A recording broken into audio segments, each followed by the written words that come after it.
Just previous orange campaign from Pregame.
Ladies and gentlemen, now the moment we have all been waiting for.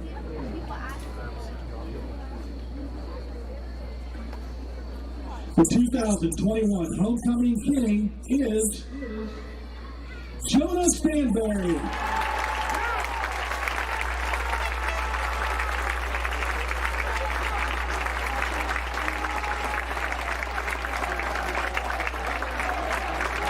'20 Colin Conte handing off the crown to Jonah Stanberry.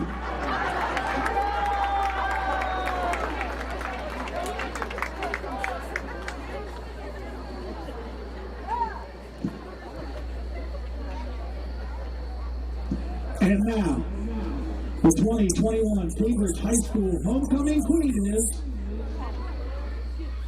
Zakiah Gibson.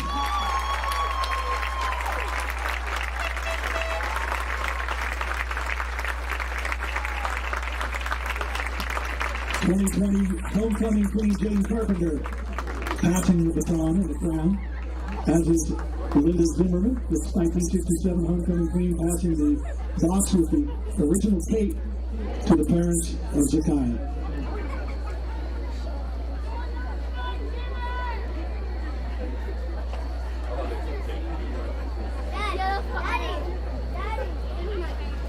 Congratulations to King Jonah and Queen.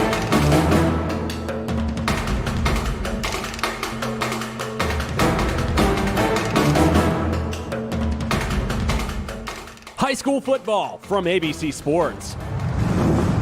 Tonight's game is brought to you by Doan Ford, West 40 Auto Sales, WB Green Insurance, Abel's Electric Heating and Cooling, Southeastern Med, Patrons Buckeye Mutual Insurance Company, Mass Tire, Valentine Insurance, Papa John's Pizza of Cambridge, and Car Anto Insurance.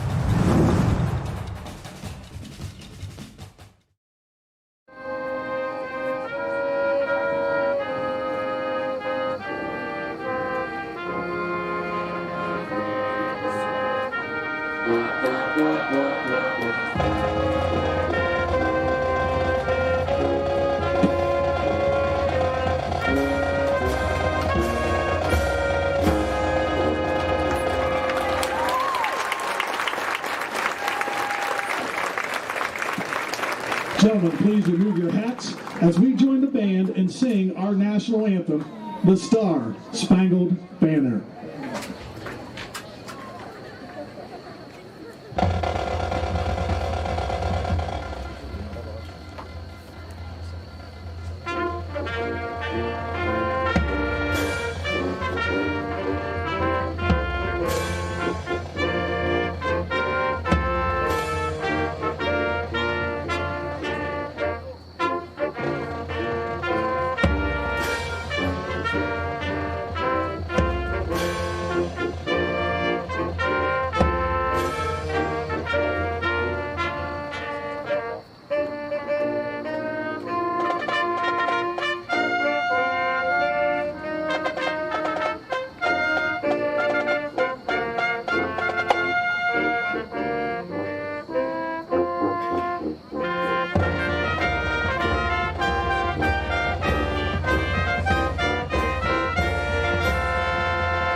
In business for nearly 60 years, has given Doan Ford the reputation of being a strong, reliable dealership. Be certain. Choose Doan Ford. Online at DoanFord. Welcome back to McFarland Stadium. Pregame winding down here in our Mass Tires pregame show, brought to you by Superintendent, Principal, and the Athletic Department extend to each of you a cordial welcome.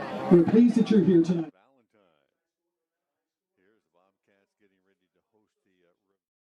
First meeting of these two teams. They have never met before. That is correct. The Cats coming off a shutout victory a week ago down at Martins Ferry, rebounding from a loss at Bel Air the week before. The Cats looked pretty good on the road a week ago, especially the defensive side. They really shut the door on the Purple Riders. Well, they shut the door defensively, which is something they're definitely going to have to do tonight. But offensively, they saw something that worked, and they exploited it, and they kept going back to it. The run basically off guard was Caden Kenworthy all night long with 27 carries for 170 yards and a couple scores. So they saw something, and they took advantage of it. But, yes, defensively certainly was the difference in the game last week. This week, the Cats are going to have their hands full. Defensively, they're going to have to come up with another good defensive game because you're going to have a very aggressive running style team in the Ravens with, a really difficult runner to be able to bring down in quarterback Ethan Copen. Yeah, the Bobcats a week ago, as you said, decided to come out and change the game plan a little bit. They've been throwing the ball a lot this season. Caden Moore has thrown for just shy of 1,000 yards, 10 touchdowns, and had a rough outing a couple of weeks ago and threw 4 of his 8 interceptions at Bel Air, but completes just under 60% of his passes. But that was really not an effective – I mean, there were good games and bad games, but the Cats hadn't really shown any semblance of a running game. And a week ago, they decided to flip the script a little bit. Caden Kenworthy, Trey Stockberry pounding the ball, but particularly Kenworthy, 360 yards rushing on the season for Caden, and as you said, about 170 of those last week. And maybe that's a formula we're going to see more of. Well, as we've all been preaching all year long, Caden's got to have the ball in his hands in one way or another. Now, he's also, ironically, also our leading receiver as far as receptions go. So he needs the ball in his hands as much as possible. Again, we've said many times before, he's not the biggest guy, but nobody's got a bigger heart. Nobody works harder, and nobody's going to play harder than Caden Kenworthy on the field. So when you have a guy like that, that's number one, versatile, but number two, and most importantly, is going to give it his all, and you can count on every single play. You have to get the ball in his hands, and obviously you saw that last week. Caden Moore last week had a lot of the pressure taken off of him. We didn't need to throw the ball last week, but for the season, as you had mentioned, he's almost at 1,000 yards. From a play standpoint, we're almost 50-50 pass and run. So that's right kind of where Cambridge wants to be. But if you can establish that running game and take the pressure off of your quarterback so that he doesn't feel he has to make plays and do something a little bit extra, I think that's going to make him a heck of a lot more effective. It is homecoming here, homecoming 21, and week 7 for the Bobcats. We want to congratulate the royalty once again, Queen Zakiah Gibson and King Jonas Stanberry. Congratulations to them. Hopefully it will be a good night for everyone and all the Bobcat fans as well. Got a few notes here we want to pass along here in our pregame as we wind things down. A couple of Bobcats coming off of some surgeries this week, and they're healing up pretty well. We'll have them back in action. These aren't players. These are alumni. Skip Weatherall had one of his wheels operated on there. We wish Skip a healthy and quick recovery there. Doc Salmon's another one of my golf buddies. I've been able to take money from him the last few weeks because he was hobbled now. He gets back healthy. I'm going to lose a lot of money. Man. And a couple of birthdays today that I got to give shout out to. One too, probably. One to my brother who he didn't want me to mention his age, so I won't mention to anybody. He's just 64. Okay. My older brother. Happy birthday there, Stan. And George Bliss. No, George's birthday. Bliss. If anybody Great. has lived in Cambridge for the last 60 years or 70 years or 80 years, you no, probably easy. know George. George He's gonna come 98 get you. today. Is he really George 98? is 98 Wow. today. Happy And birthday, George. I guarantee you if he went out golfing, he could shoot his age. Absolutely. No doubt about it. World War George, II good guy. vet. Happy birthday to George, and we wish you several more good years. And there I've got as well one as more everybody. you can throw in there, too. The youngest Mobo that you're going to hear coming up. Bentley Mobilini, 10 today. 10. I just saw Bentley down there on the track and wished him happy birthday. Happy birthday to all those, and we wish everybody there also a quick recovery and back in action. See you here at the stadium as the season winds on. Our pregame brought to you by Mass Tires tonight.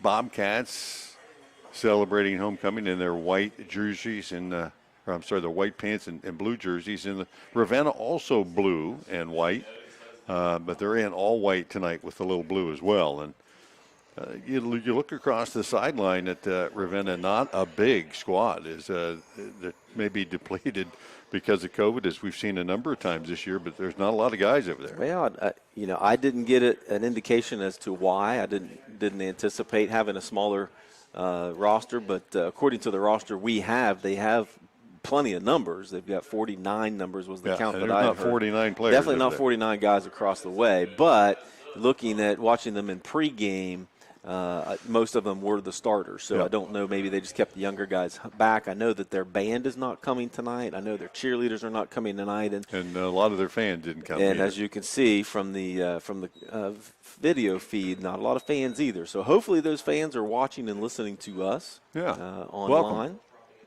But wish you were here. But I'm glad that you're at least with us. Yeah. Bobcats won the toss. They will receive the ball this year. They've been pretty good when they've gotten the ball first. And back deep, Owen Feldner, Trey Stottsberry. Back deep for the Bobcats, along with Bo Stottsberry. All of our kickoff tonight brought to you by Valentine Insurance on Southgate Parkway in Cambridge. Well, all of our first downs, courtesy of WB Green Insurance. We'll have our scoreboard updates throughout the game from Schaefer Insurance and a number of other sponsors throughout the night as well. Papa John's of Cambridge, Mass Tire, Southeastern Med, West 40 Auto Sales, Abel's Heating and Cooling, WB Green Insurance, as I said, Patrons Buckeye Mutual Insurance, and Doan Ford. And it is October 1st, so Ravenna kicker Mike Myers may have a big game tonight. There you go, it's Mike his Myers month, buddy. Valentine Insurance kickoff. Not a big guy, but Feldner back on about his own 12-yard line. He has the go-ahead, and he boots it, and that is deep, and drives Feldner back to about the 7-yard line. Brings it out to the 10, 15, 20, and up the right sideline before he's banged out of bounds by Mikkel Williams. So the Bobcats will have the opening possession of the night and a chance to put more points on the board first. Cats offense across the front. Andy Ogle, Hunter Williams, Angelo Rocco, No Lopez, and Braden Jackson, along with Levin Pulaski at the tight end. Caden Moore, the quarterback, in the backfield. We've seen Trey Stotsberry a lot, along with Caden Kenworthy.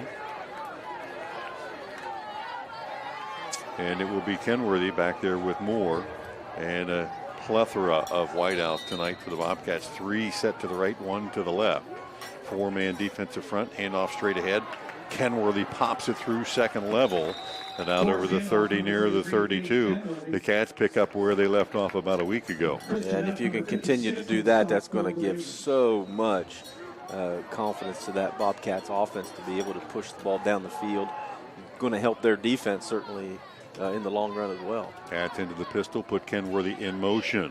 Looking back to the right, Moore pump faked it down the field, has a man wide open and just a little bit long off the hands of intended receiver Trey Stotsberry, and he just kind of caught him in between strides. Stotsberry didn't know whether to keep running or jump for it, and that could have been a huge play for the Bobcats. Should have been 6, that's for sure. That was Trey got a little anxious there and left his feet a little early, but broken coverage there. He was wide open. Had the defense fooled, and Cats will go to a 3-back set here with wideouts left and right on third and about 3.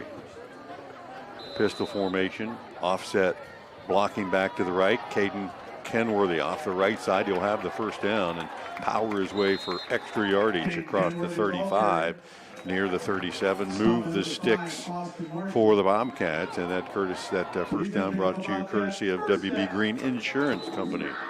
And you'll notice a lot of the numbers there for Ravenna on defense are also starters on offense, and including not the quarterback, right. Ethan Coppin. How often do you see that? And not a real big bench, that could help the Cats moving forward. Once again, and a flag comes in. Play action for the Bobcats that time as Moore faked it to Kenworthy, rolled to his left, and had Stotsberry again wide open in the flat and overthrew him, but a flag comes in.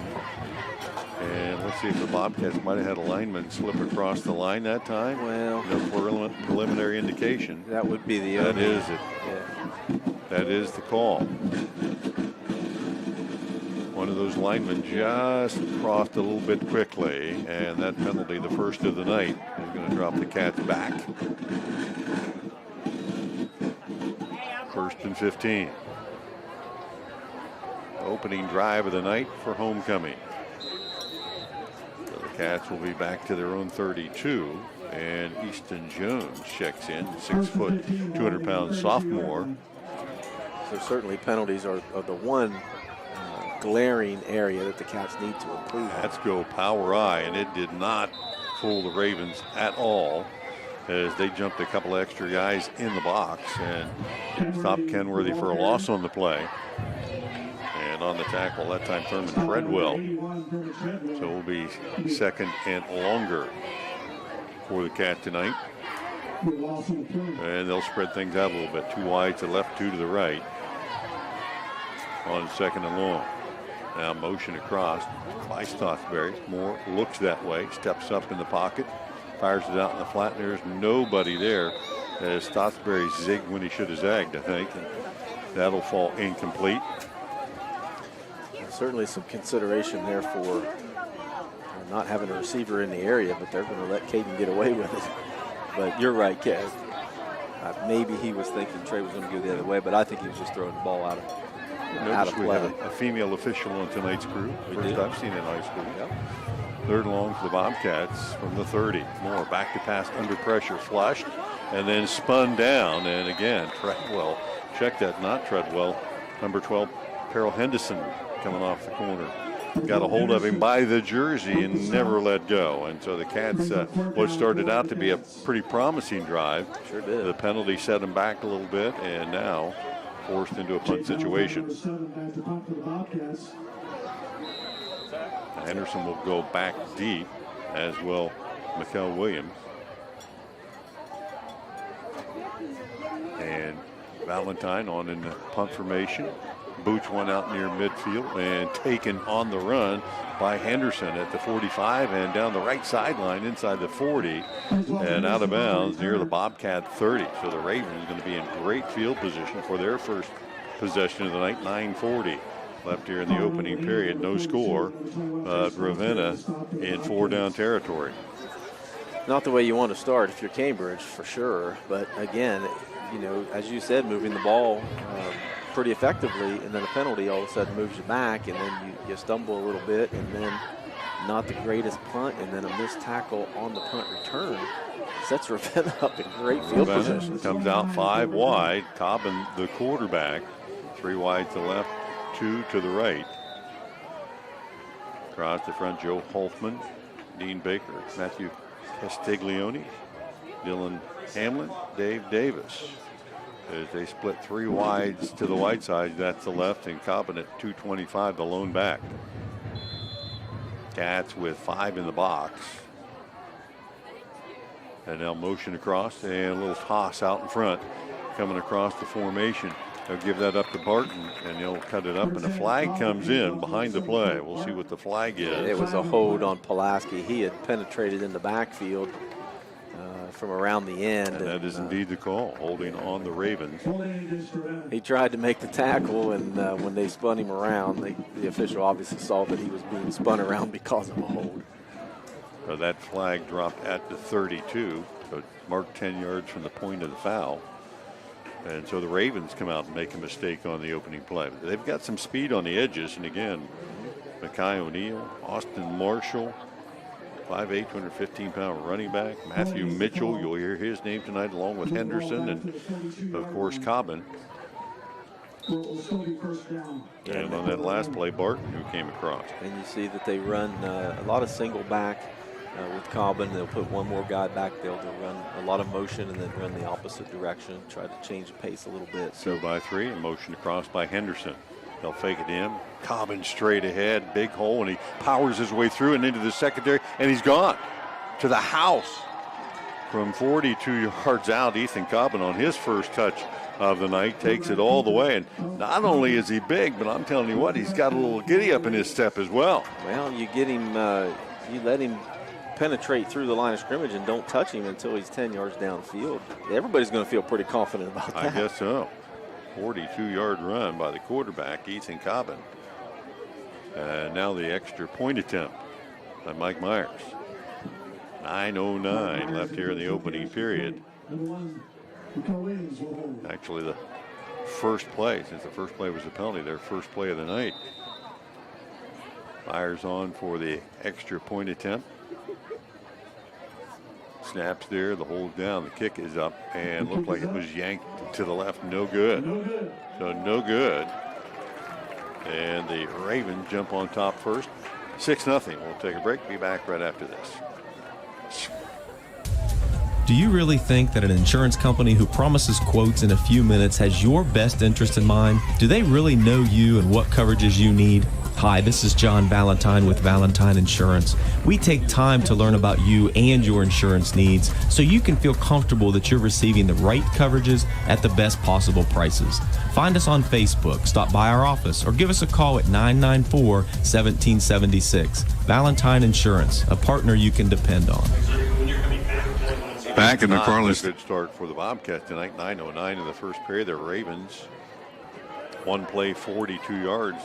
They made quick work of a penalty that set them back, and actually take starting their drive on the 28, but they end up with a 42-yard run for a touchdown and take the early lead 6-0 after the missed extra point by Myers, and he's back on for another Valentine Insurance kickoff. Well, as we talked in the pregame, you're going to have to get a body on Coben. He's going to run hard.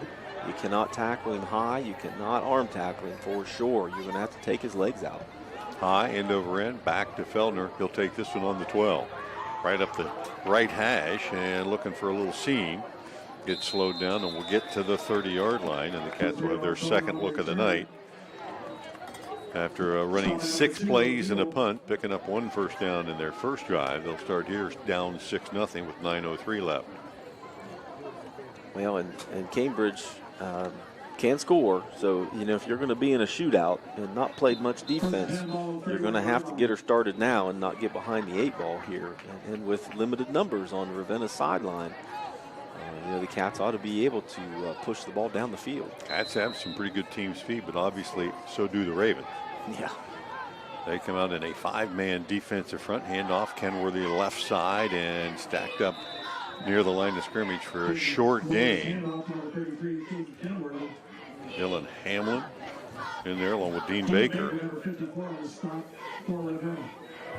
And it will be 2nd and 9 for the Cats. 3 wides now shift out to the right for the Cats. And Ogle splits wide to the left.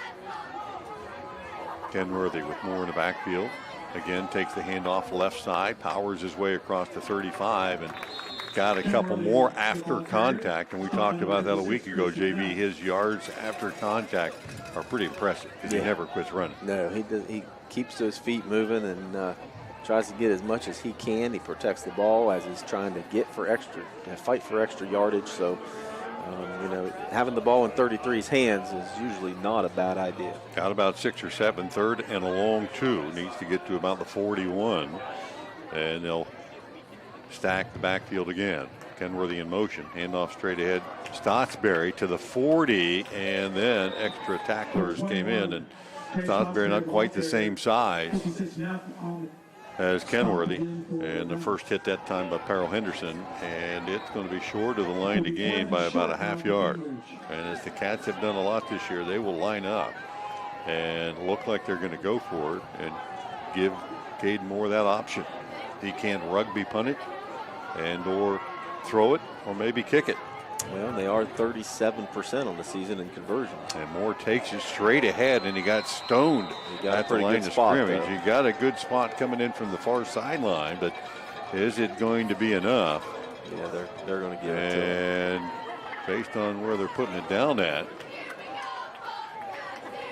it is close. No, it is a first down. Boy, that it looked like he was going to get it pretty easily, and he got stood up. And if he got it, I'd say maybe the half of football. So the Bobcats pick up another WB Green Insurance first down. 3 yards in a cloud of dust offense that time. Well, take advantage of it here now. Let's start to spread them out a little bit and open up that middle by spreading. 2-by-2 set. Stottsbury across in motion. Moore back to pass. Look down the field. Has a man. Wide open Pulaski. He hauls it in at the 30, and Pulaski got behind the defense, and the Cats took advantage of it. That time Moore did not overthrow him and actually had to wait on it a little bit, but the Cats will pick up another WB Green Insurance first down, and now in 4-down territory and a chance to answer the early Ravenna score, who leads at 6-0. Well, and, I'm guessing that Ravenna watched a little bit of film on Cambridge, and they surely watched last week's game. I'm sure with Martins Ferry knowing Cambridge ran the ball so darn much last week, and maybe they weren't playing for the pass. Got a little stoppage there on the field that we've got a player with a helmet stuck on another player. You don't see that often. It looks like for the Bobcats, Hunter Williams has one of the Ravens' helmets stuck to his helmet or stuck to his jersey, and now they finally able to disengage them a little bit. And Dylan Hamlin. All 300 pounds of him for the Ravens. And if you look at their roster, they actually have a 400-pounder as well. Baby. Cats first and 10 from the 26 of the Ravens. Handoff straight ahead. Kenworthy. And he's upended. That is pins taken out from underneath him by the defender that time. And coming up from the defensive back spot, Philip Barton. He wasn't going to take Kenworthy on up high. I mean, that's probably a good strategy, but 2-yard gain for the Cats there, and movement up front. And now a flag comes in.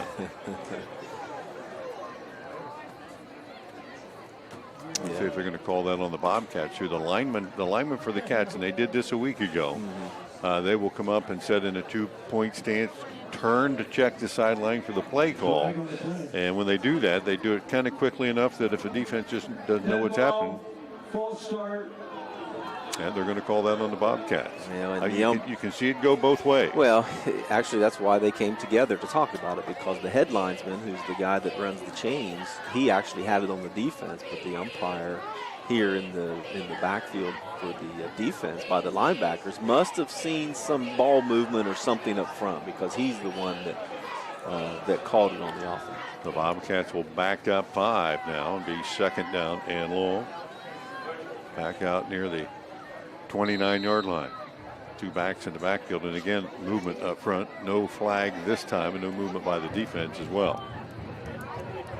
Andy Ogle on that left side really jumping back as Moore drops back to pass, fires it in the slot, and has his man, Xander Caldwell, on the slant underneath. They got about half the yardage needed, and of course certainly thinking this is 4-down territory.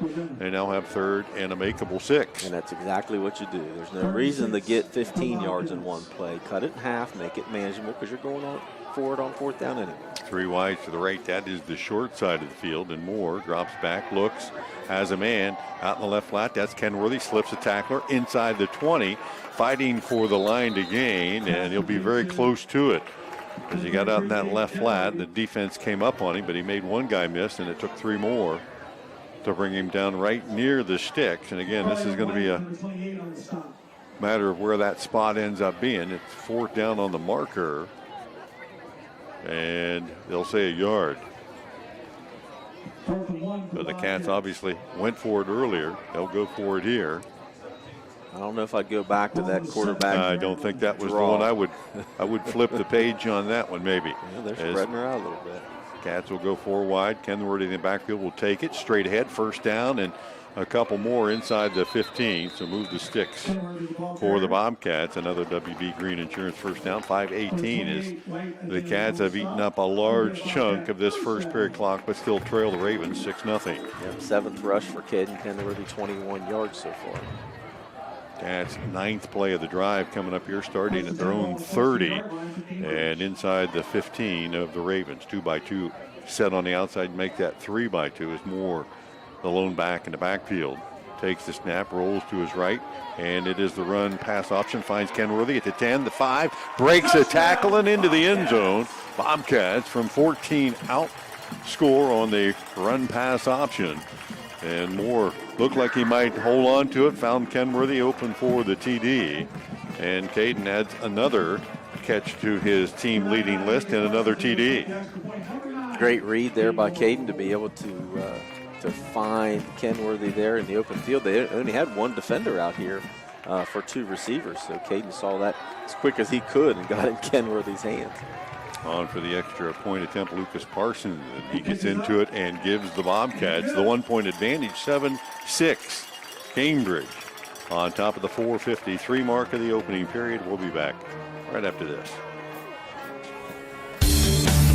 What would you do in the event of a total loss if you couldn't rebuild your house? Did you know that 80% of homes are uninsured? Erie Insurance has guaranteed replacement costs. No matter the cost, Erie Insurance will rebuild your house with the like, kind, and quality material. Call the offices of Carr and Antle today at 740-373-6058 or call or text Jim Antle at 740-995-3244 for a free quote.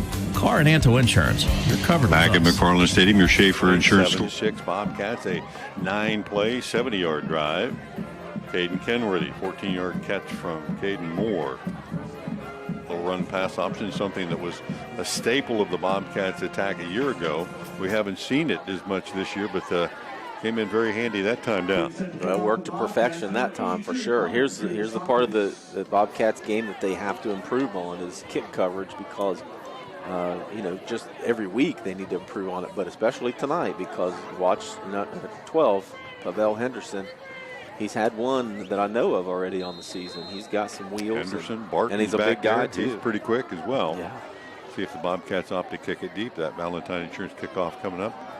Thea DeSopoulos, Connor gets into it high, end over end, and Phillips takes it at the 11. Works up behind a line of blockers at the 20, out the sideline and up the sideline near the 30, 40-yard line now.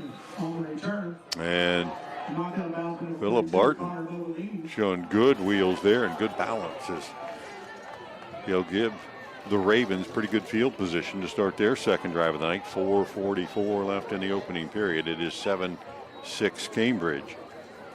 And it will be the 42-yard line to start this drive. And that's what we're getting at. Now, Barton's got some wheels. I mean, you see that he is quick, and they like to get the ball in his hands, but you got to have better coverage. You can't be giving him 30 yards on a kickoff.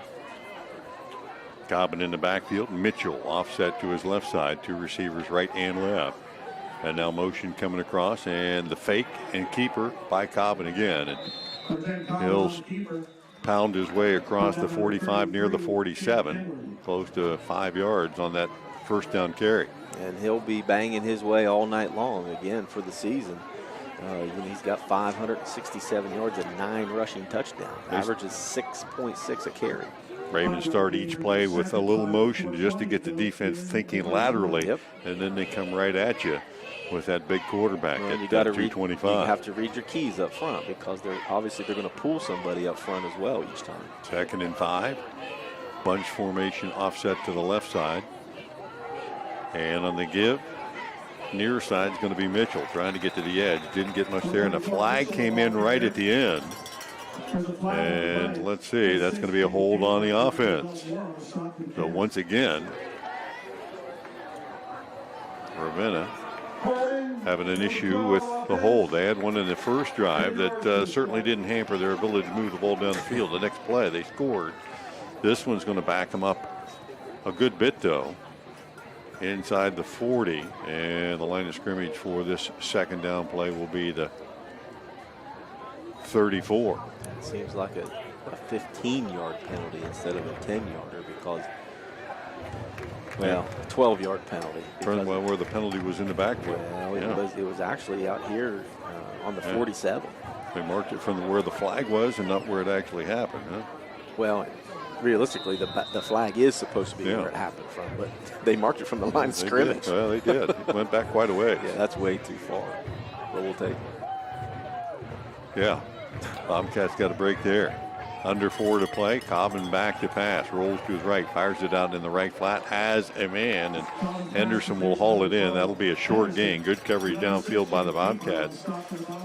And again, Cobbin that time got to the edge. Cats kind of pinned him in a little bit. Didn't give him anywhere to go. And he had to throw it. And only pick up a couple on the play. And it will be 3rd and long. And certainly putting the ball in the air is not his strength. However, he's got some athletes that he can get the ball to. So if you let him set his feet, obviously, and not put pressure on him, anybody can complete a pass. On the year, 459 yards and 4 TDs. There you go. Just 2 interceptions. They haven't thrown it a lot, though. Right. 3-by-1 set.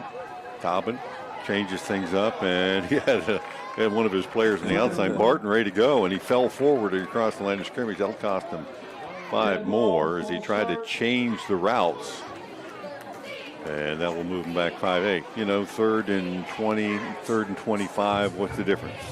Probably doesn't change the play much. I wouldn't think so. No, they're going to try to get 10, 12 yards here and make it a manageable 4th down. At least give their punter some room here. Again, they'll stay with that 3-by-1 set.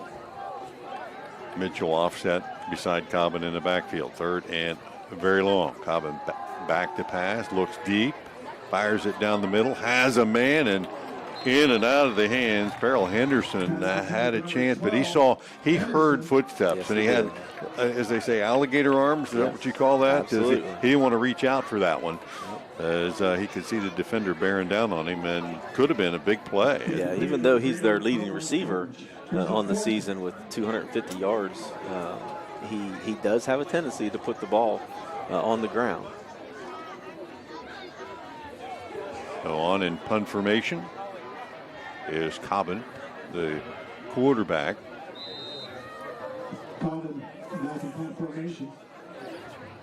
And the Bobcats have a couple of returners back near the 40-yard line as Cobbin steps into it. Low end-over-end kick taken by the Bobcats. Devin Jeffrey near the 40, and he gets up to about the 45 before he hits a bunch of white jerseys led by Pavel Henderson. To the Bobcats, leading 7-6, will take over with 2:20 left in the opening period and have much better field position in their last drive. This one will start throwing 43. Well, it was certainly a defensive stop. However, they were aided by 3, Actually, 2, I'm sorry, a holding penalty, and then the false start there, too. But 2 big penalties certainly helped the Cats in that possession. Cats offense hustles onto the field. And the handoff near side to the Bobcats. Kenworthy, and he got jostled and put it on the ground, and I think the Cats have turned it over. Indeed, they have, as Ethan Cobbin comes up with it. So Cambridge fumbles on its first play, and that fumble results in a turnover. And Cobbin hopped on it there. Kenworthy saw it bounce in front of him. He tried to get on it, couldn't, and it will be a Ravens ball at the Cambridge 41-yard line. Yeah, and that's Kenworthy's first fumble of the season. And, I mean, he got hit, obviously, trying to get through the line of scrimmage. Didn't look like he got hit hard. It was just maybe on his elbow. Somebody popped it loose there a little bit. And, it doesn't take much. It doesn't necessarily have to be a big hit. When you're not expecting contact. That's exactly correct. And that's what happened. So the Ravens started the Bobcat 41, trailing by a .76, 2:13 left in the opening period. Cobbin with 3 wide to the right and offset back that way as well. Takes the snap and just follows his back off tackle. Bounces off of one set of tacklers to the outside, 40, 35 down the right sideline, and finally knocked out of bounds, but not off his feet. And they got a first down. And there is a flag on the perimeter down the field. So let's hold the bus here and see what's happening. The Ravens are walking backwards. They've had a problem with penalties their first 2 possessions. They have, but again, we're going to keep beating this horse. You're going to have to wrap him up. You see, he is not going to go down easy. You cannot tackle a big, strong guy upstairs at the shoulder. Yeah, he may be the quarterback in position only because he is more of a fullback build. All right.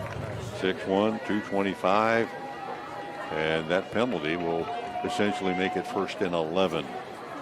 It is the 4th penalty on the Ravens offense in this first period. Yeah, 35 yards. Technically should have been 35 yards. I didn't mark down the extra 5 yards that they penalized them before. But they did. They did walk it off. They did. 2-minute mark and counting as the Ravens will line back up here, facing first down, and a full house look in the backfield out of the gun. A couple blocking backs up ahead. They'll hand it off. Mitchell right side picks his way forward, got it into the second level, and pushes the pile near the line to gain.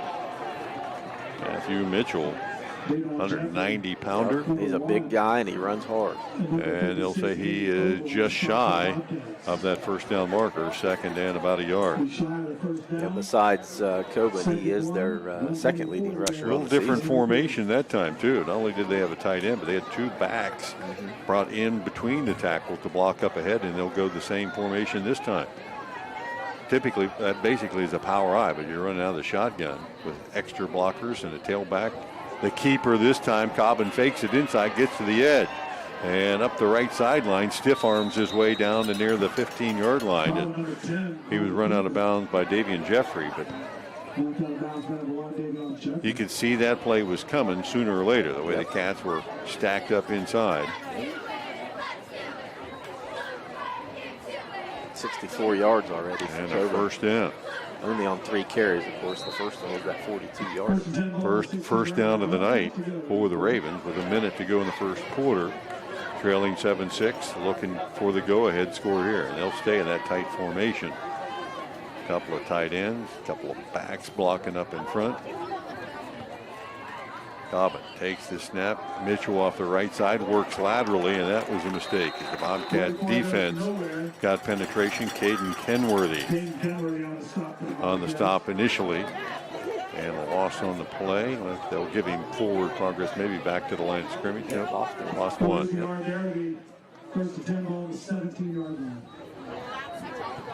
And clearly, you're going to use Mitchell to set up Cobbin as well. Absolutely. That's exactly what you're going to do. However, much better defensive play there by the Cats. They actually held their own on the outside to make Mitchell cut it up, back up, but there was nothing there either. One receiver split wide to the left. Bobcats up tight. Cobbin the direct snap. Bounces off of defenders and finally drugged down after a gain to down the 11-yard line. Pulaski, Kenworthy, and a host of other Bobcats there to drag him down. That'll be our final play of this opening period.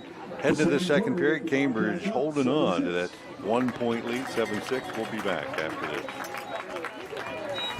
Good Friday evening. It's Bill Arnett with the Coshocton City Tire Pros scoreboard show. 7-0 Licking Heights leading Zanesville in the second quarter. It's Cambridge now over Ravenna 7-6. Meadowbrook leading New Lexington 14-0. John Glenn blanking Riverview 14-0 in the second quarter. That's a home game for John Glenn. It's 14-7 now. Tri-Valley and Philo with the Dogs on top. 5-1 for both teams going into tonight. Sheridan leading Maysville 6-0. No score between Buckeye Trail and Malvern, and Shenandoah and Monroe Central. It's Buckeye Local 7, Caldwell 0. Morgan leading West Muskingum 7-6. That is a home game for Morgan. It's Coshocton 7, Crooksville 0. Barnesville on the road leading Toronto 7-0. Rosecrans over Fisher Catholic 13-10 in the second quarter, and 7-7 between Sandy Valley and Ridgewood. More scores in minutes on the Buckeye Tire Pro scoreboard show. I'm Bill Arnett, ABC. Back at McFarland Stadium. Lead at 7-6 after one period. Ravens on the move, and Cambridge searching for answers here. How do you stop number 10, Ethan Cobbin? He has been the juggernaut so far for the Ravens, pounding it up and down the field at 225 pounds. And there's nothing fancy about it, is there? No, there's not, and he's a hard runner. And he's got decent wheels, especially for that size. However, he does run straight up and down. So, hitting him up high, again, we've said, is not going to help. But because he does not get low to the ground, he's going to be easier to tackle if you just get down below the waist. Second down and 5. Easy for us to say. One receiver wide to the right. Again, a lot of backs in the backfield, movement up front. And the long snap, or long count, I should say, this time, draws the Bobcats into the neutral zone, and that 5-yard penalty, marks it pretty close to a first down, I'd say. Yeah. And it would put it inside the 10, where it's going to be first and goal. Second first down of the night for the Ravens, and it does make it first and goal just outside the 5-yard line. That's a huge penalty. I mean, that was going to be third down. But again, takes the direct snap, works off the right tackle. Bobcats get to him this time, and on top, Xander Caldwell driving him back, but somebody had him down low too. And at the bottom of that, it looked like Trey Stottsbury might have had him by the ankles.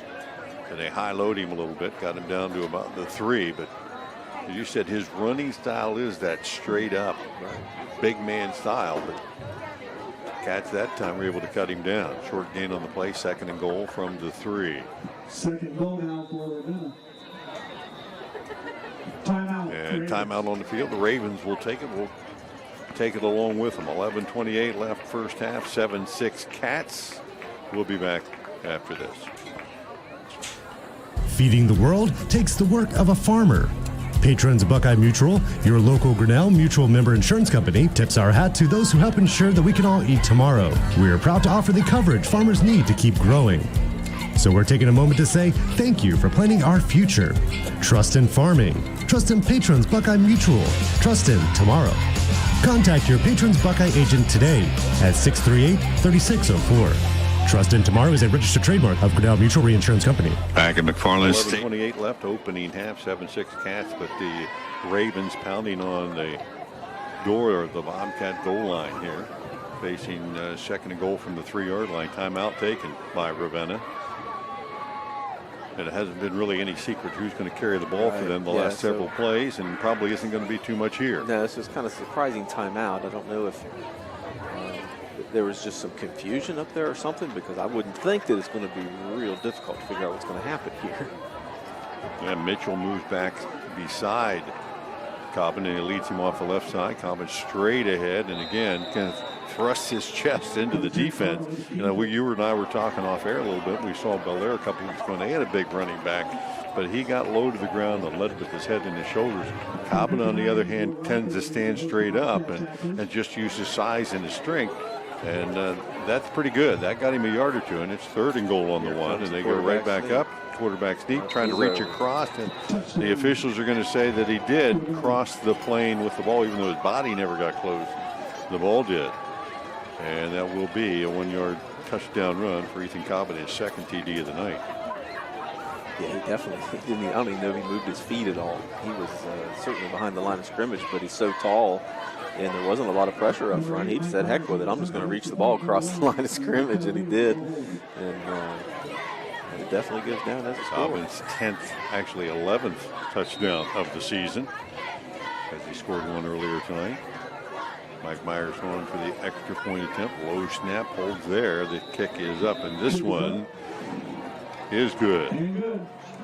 13-7. Ravens on top of the Bobcats. We'll take a quick break. Back with more football on WILE right after this.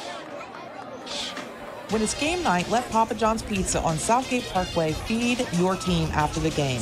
Hey, this is Shannon. You can create your pizza with all your favorite toppings or pick one of our specialty pizzas like the Super Hawaiian, the Philly Cheesesteak, the Works, or the Fiery Buffalo Chicken. Don't forget we also have chicken poppers, wings, breadsticks, and cheese sticks too. Call 740-439-PAPA. That's 439-7272 or order from your phone at papajohns.com.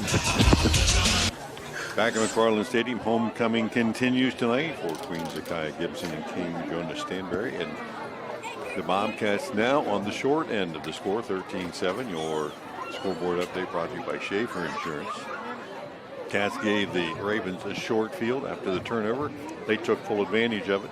Ethan Cobbin capping off a 7-play, 41-yard drive. The kick for point was good. And now Myers back on for the Valentine Insurance kickoff. Cats need to get something happening here. Last 11 minutes of the half. They've been pretty successful moving the ball when they hold on to it. Yeah, you certainly can't give Ravenna a short field. So, they're going to get their yardage. Coben for sure is going to get his yardage, but make him work a little bit harder. Myers, low kick into the corner. That one's going to bounce out of bounds, and flags will fly. Bobcats will move this one out to the 35, where they'll start this drive. 11 left on the clock here in the first half. Bobcats' fourth possession of the night. Cats have moved the ball in every one of them. Last one, though, resulted in a fumble, and you just don't want to get shy of that now. So you had a mistake, you come right back and get on the horse, right? Yeah, you can't mess around. I mean, you can't deviate from your game plan already with only 11 minutes left in the half. They'll go back to the run, and they'll go back to Kenwood quite often. I don't think that's going to be an issue. Just he knows what he did. He's a senior. He's been in this game a long time, so that's not going to be an issue for him. Cats will come out to start the drive with the 5 wide set. Bogle split wide to the left and 4 receivers, including Kenworthy, wide to the right. Maybe more alone in the backfield, and a 5-yard penalty tacked on to the defense on top of that. They're bringing it out to the 40-yard line. Moore takes a snap, quick throw out, has Kenworthy, and he'll take it. Basically just a long handoff and take it from the 40 out near the 45. So Kenworthy, the leading receiver on the Bobcat team, came in with 23 on the season and has added a few here tonight. 3 more tonight for 24 so far. 2nd and 5. Cats will flip the script, 3 wide to the left. Back to pass Moore. Slide to his left. Now steps up in the pocket. Will tuck it and go, and there's a flag in there. Cats had to block a little too long, and somebody got caught with their hand in the cookie jar there. That'll be a holding on Cambridge, and their 3rd offensive penalty of the night. Yeah, 3rd offensive penalty, but also takes away a really nice gain and a first down and crossing midfield. Yeah, Moore had scrambled away and gotten into Raven territory, and that'll back us up. Instead of being 1st and 10 at the Raven 48 or so, it's going to be 2nd and long, and the Cats will be backed up back near their own 30, 31, 32-yard line. Big penalty. It basically happened at the line of scrimmage, so moving back in. So Cats will line up, a couple of wides, and the pistol set here. Toss sweep near side, coming to Kenworthy, trying to get to the edge, looking for the cutback, nothing there. Great defensive play by Lorenzo Slade, and Kenworthy unable to get to the edge, lost maybe another yard. it's pretty clear at this point the speed of this defense is going to make it tough to go laterally. Right, you're not going to be able to run to the sideline and outrun them to the sideline. They're quick, and they're going to catch them. 3rd and long for the Cats, 2-by-2 set. Moore checks the defensive coverage. Blitz coming off the edge. And Moore back to pass. Flushed out of the pocket.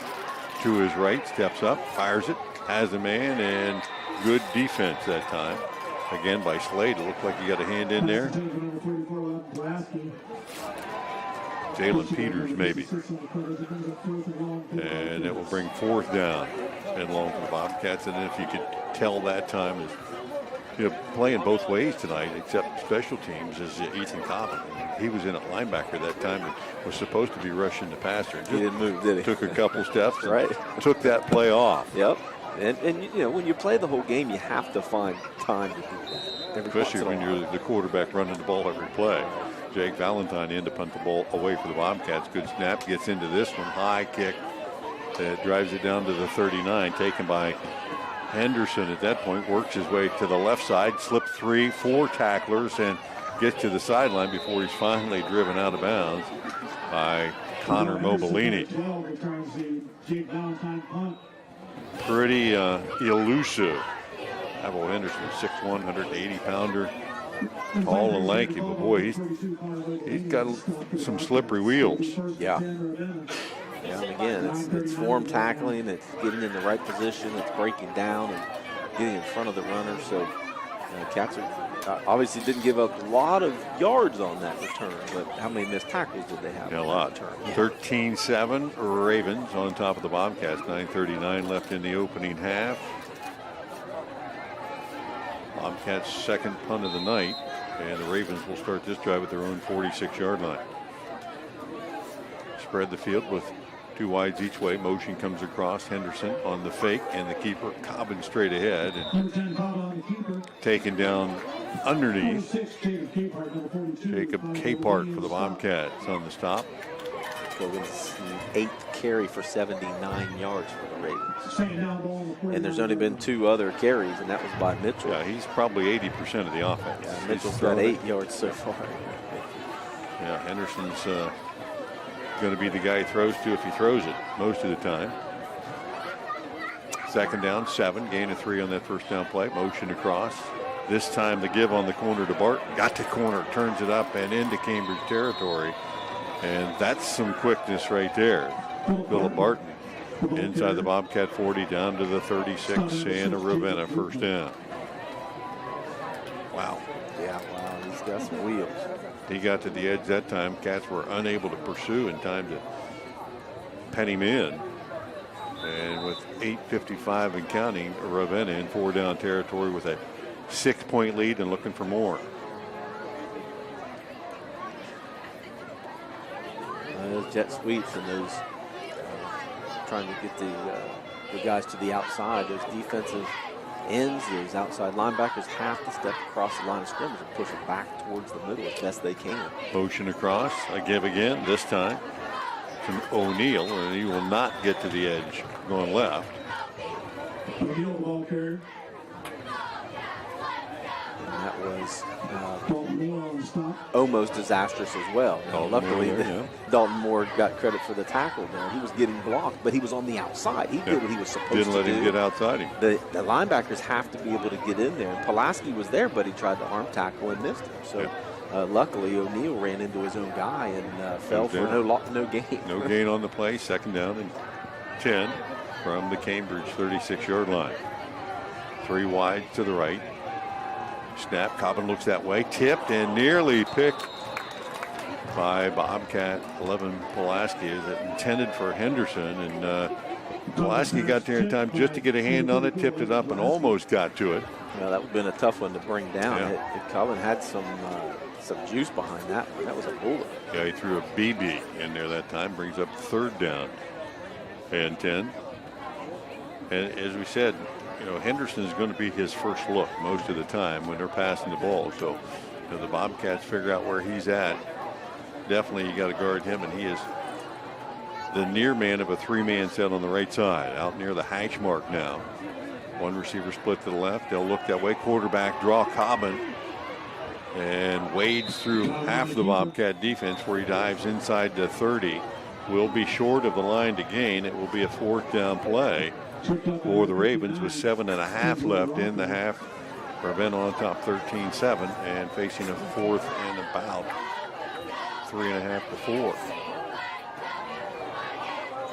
That kind of fits into their scheme run-wise, too. Yeah, they're not too worried about 4th and 4. I mean, heck, they're averaging probably 6 yards a carry as we speak. Even take away that first touchdown. Big play for the Bobcat defense, who last week came up big in situations similar to this, and I think Ravenna going to let the clock wind down and take a timeout. Indeed, they will. 7:02 left here in the first half. Ravenna with the ball and the lead. We'll take a timeout. Be back in 30 seconds. Did you know an estimated 41% of people eligible for cancer screenings have delayed their appointments due to the pandemic? Southeastern Med is one of 10 hospitals to join with the American Cancer Society's Returning to Screening initiative. The goal is to increase the rates of screenings for all cancers, but especially the most common: breast, cervical, colorectal, and lung.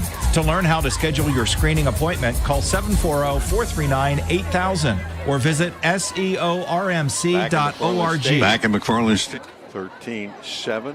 Ravens on top, facing a 4th and 4 at the Bobcat 29-yard line. And you and I thought this is the time for the Bobcat defense to step up and get the stop they need to get the ball back here and maybe get back on the board before half. But you can't give up another score before halftime. No, you certainly cannot go down 2 scores. And not only just halftime, there's still 7 minutes left. So you're going to have to convert when you do have the ball. But stopping the Ravens here is going to be paramount for the Cats to be able to reestablish themselves back on the offensive end as well. 3 wide, set to the right side. Henderson in a tight slot that way, and Mitchell offset that way as well. Cobham will take the direct snap. Cats showing blitz. Cobham rolling to his right, trying to get to the edge, throws it down the field, and nearly picked by the Bobcats. Looked like Davian Jeffrey jumped in front of that thing. He did, and knocked it down, and it will be a turnover on downs. Cats defense comes up huge. Henderson never got off the line. The Bobcats never let him get off the line, and I kind of thought maybe Cobham's going to roll to his right and run the ball, but he never got to the edge either. Give him a run pass option, but he wanted to pass from the get-go. I don't know if Jeffrey batted that down. It looked like it was in the hands of the receiver, and the receiver's the one that dropped it. Yeah. Though Davion came up to impair his vision. Replay on that when you go home and watch the replay I will tonight. do that, Ray. The Cats take over their own 29-yard line. And confusion in the backfield. Moore will have to keep it, and he will get some yards out of it. That's not ideal, but it's not what it probably was drawn up to look like. No, but he got 4. Had a couple of backs in the backfield, and they all just kind of turned and looked at each other when the ball was snapped, but Moore will get about 3, maybe 3.5. So the Cats with a chance here before halftime to try to put a drive together and maybe retake the lead. 2-by-2.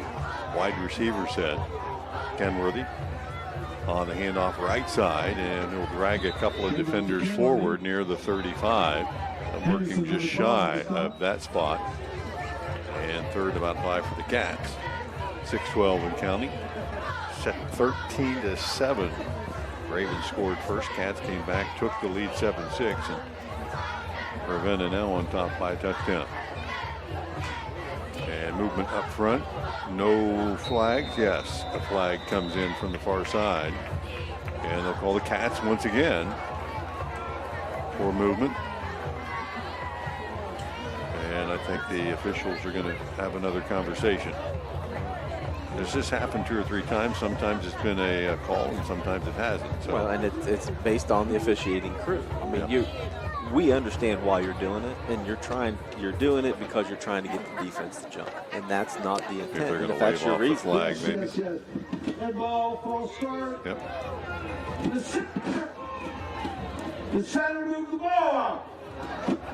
The center moved the ball. That's Coach Leak out there wondering, hey, what happened? He said, well, the center moved the ball. Well, then that's a pretty easy decision. And that's the call. So Cats will lose 5 on the play.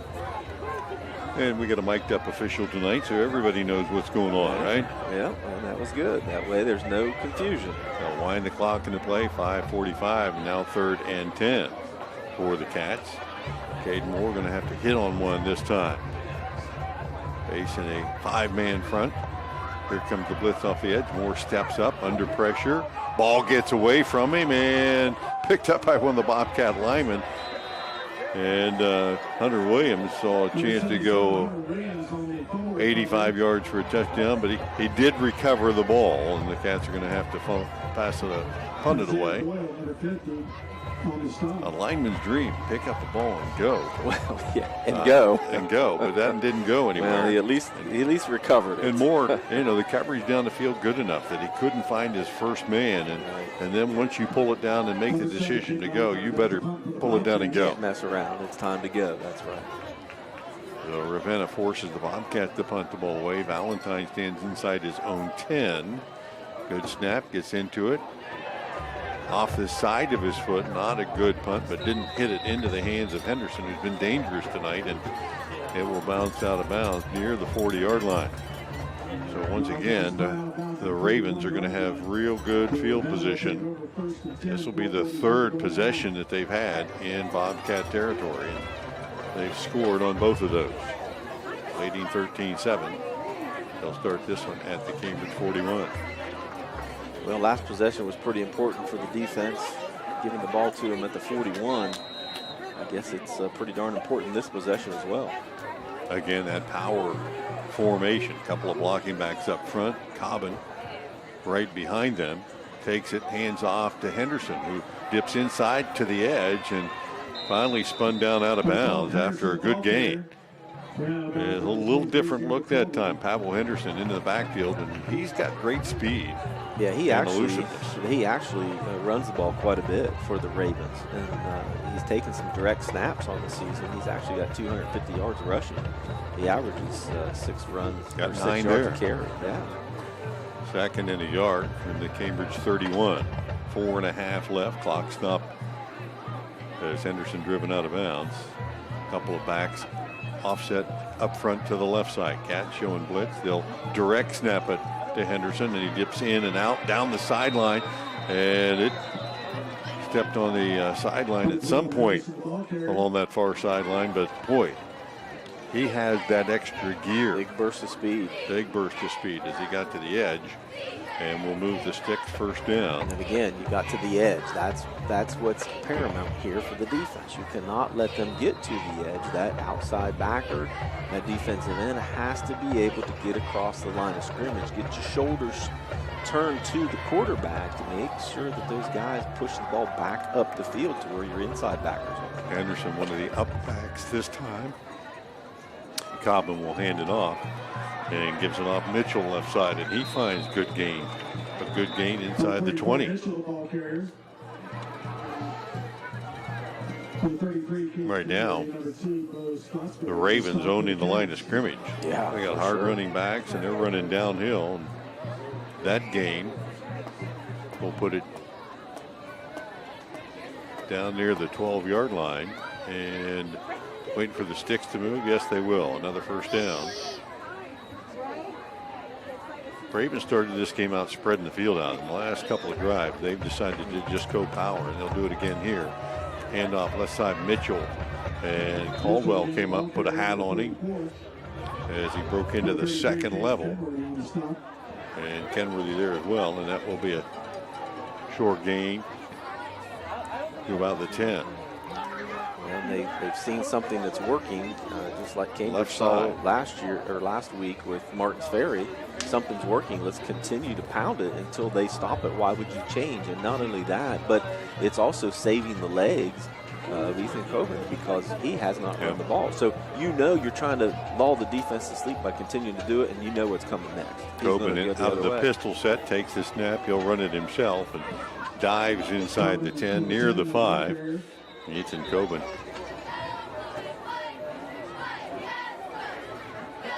Like they can still get a first down about the 2-yard line, but it's going to be third down and about 4. 3:20 left on the first half clock, and the Ravens on top 13-7 and looking to tack on another one here before halftime. Certainly 4-down territory here with the lead and the way they're moving the ball. For sure. from the left hash. A couple of backs offset in front to the left. Direct snap this time to Phillips, and he'll take it off the Philip Barton, that is, and he'll take it off the left and into the end zone. 5 yards out, and Barton with the score.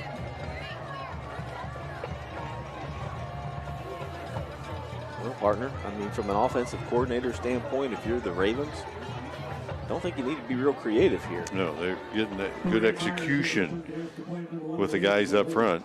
And like as you said, there's not a whole lot that you don't need to be flipping around through the playbook trying to find something that works. 6 plays and 41 yards. The extra point by Myers is up. And again, good. It extends the lead to 20-7. Ravenna, 2:51 left in the half. We'll be back right after this. Farmer. Patrons of Buckeye Mutual, your local Grinnell Mutual member insurance company, tips our hat to those who help ensure that we can all eat tomorrow. We are proud to offer the coverage farmers need to keep growing. So we're taking a moment to say thank you for planning our future. Trust in farming. Trust in Patrons Buckeye Mutual. Trust in tomorrow. Contact your Patrons Buckeye agent today at 638-3604. Trust in Tomorrow is a registered trademark of Grinnell Mutual Reinsurance Company. Back at McFarland Stadium, 2:51 remains in the half as the Bobcats have fallen further behind. Schaefer Insurance scoreboard update makes it 20-7 now for Ravenna. And Ravenna, one of those teams that probably doesn't play well from behind, but when they get ahead, they can pound the rock, and they have done that tonight. They've only passed the ball a few times, but they've run the ball effectively to a number of different guys. But the Cats still have enough time left here to try to mount a scoring attack before halftime. As Ravenna will receive the second half kickoff, this Valentine Insurance kickoff. Mike Myers will approach and squib it on the ground short. Picked up by Trey Stotsberry near the 20. He'll work his way back to the left and up the field, 25, and close to the 30-yard line. Cats that time had put Davian Jeffrey back deep. The speedster, maybe an attempt to try to get a big play out of it, but Ravenna, after the first kick, has opted not to kick it deep anymore. Well, when you only have one guy back there, it gives you a lot of extra room to be able to find some open space. And credit Myers for being able to move that ball around so you can't get it in your playmaker's hands. Every drive tonight for the Bobcats has started on their own end of the field. Ravenna, on the other hand, has 3 touchdown drives. All have started in Cambridge territory. 2:45 left in the half. Cats will start this drive from their own 28-yard line. 2-by-2 set. Moore with motion across to Valentine. Valentine can throw it, opts not to, tucks it as he had Stotsberry down the middle, but Valentine, a righty, coming to the left. He just didn't have enough depth to get his shoulder square and look down the field. And if you're going to run that, it makes sense to put him on this side, rolling to his right. Yeah, where he can throw it a little bit more effectively. Right. Coming back the other way, that's a much tougher play. 2:20 and counting. Cats pick up a yard on the play again. They'll bring Valentine across. He'll square and throw it again and find Stotsberry. They go right back to the same play again. Whatever. It wasn't near as open, but Valentine found him, and Stotsberry hauls it in, and that will be a Valentine. Or check that. Now you got me confused here. That's going to be a WB Green Insurance first down, and that the first that the Bobcats have had since their second drive of the night. Back to pass Moore. Tip ball, got it into the hands of Pulaski, and then a flag came in. And let's see. It came in from the far sideline. Tough catch that time by Pulaski in traffic, but did he get hit before that? Well, he either pushed off or he got hit beforehand. And it certainly was not a lineman downfield, so it had to be some kind of interference. Illegal touching. That's always there, so. The illegal touching, he must have been lined up in an incorrect position. That's correct. And covered up on the outside, and then was the first to touch the ball. So the Bobcats pick up a penalty there, and another drive killer for the Cats with 1:59 to go. And that's, that's an issue with how he lined up and how he got covered up. And I didn't see where he was lined up, Yeah. but obviously that's he had to have been covered up at that point. He usually is off the edge there on the line of scrimmage, and that's where he's at this time. But one of those outside receivers must have covered him up That's there. correct. Right. Moore will drop back to pass, fired out in that right flat again. This one low and away, intended for Xander Caldwell. And the Cats again stop the clock here, facing a long yardage situation. 2nd and 20. Okay, 2nd and 20, so you know you're going for it on 4th down, right? With only 2 minutes to go. So 2nd and 20. How about let's make this 3rd and 10? Wow, Cats flip 3 receivers to the left. Moore will roll that way, flips it out in the flat, has Kenworthy. Check that, Caldwell actually catches it near the 40, turns it up the field to the 45, and will be about 6 or 7 shy of a first down. And that's how you do it. So now you've got 3rd down, and you certainly can be a manageable 3rd down. 3rd and 7. Something that you can do the same thing. Yeah. Put 3 wide to the right, 2 to the left. 5 receivers set here to spread the defense out. Moore looks to his left, fires it. Kenworthy catches, takes it to the ground, and that should be enough for the first down. And Kenworthy knew how much he needed to get to. Got to that spot, turned around, and it will be a Cambridge first down. And thank you, WB Green Insurance, our first down sponsor of the night. 1st and 10. Moore again looks down the middle. Has a man coming across. That's Pulaski coming underneath, and Henderson will run him out of bounds after a short gain there. Cambridge has something working now, a little rhythm to the offense that's been lacking here most of this half. Yeah, and bringing Pulaski across the field is a huge benefit because he's got enough speed that those linebackers aren't going to be able to keep up with him. Cat down 20-7.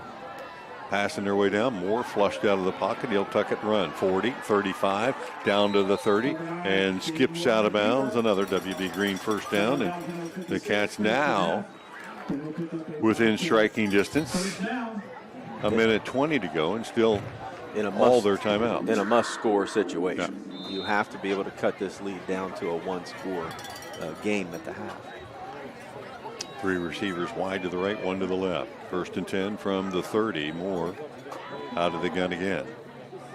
Nobody open again. Jitterbugs his way out of the backfield, head to the sideline, and he'll gain yardage again down near the 25 before he steps out, stops the clock. And hey, that's as good as a sideline out pattern.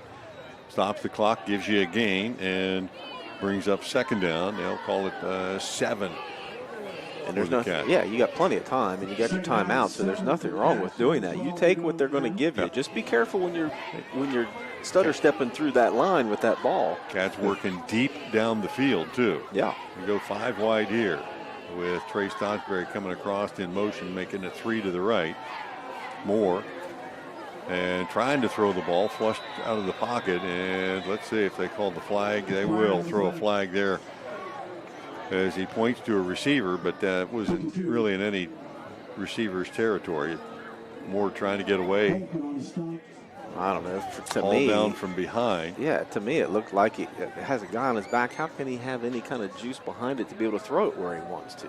You have to give the quarterback the benefit of the doubt that and there he is was a trying discussion. to throw it. Most of the discussions tonight among the officiating crew have not favored the Bobcats. Not one yet. And we'll have another call here. The head lineman the one that called it. He's going to call it grounding. Yeah, the referee was right behind the play. He did not throw the flag, but the lineman, who's thrown quite a few of them on the far sideline tonight, that one another, that will penalize the Bobcats on the play. Loss of down and yardage as well. Well, number one, it's not his call to make there. It's his call. He's supposed to be watching the receiver on his side, the outside receiver on his side. He's not supposed to be watching the quarterback in the backfield. That's the referee in the white hat back here. So that's the referee's call, not the head lineman's call.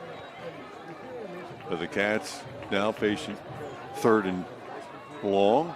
Moore will step back to pass.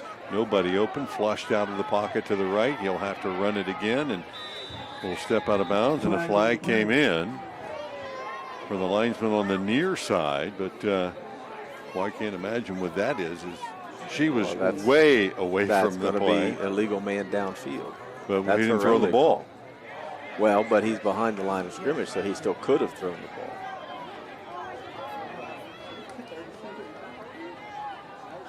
Let's see.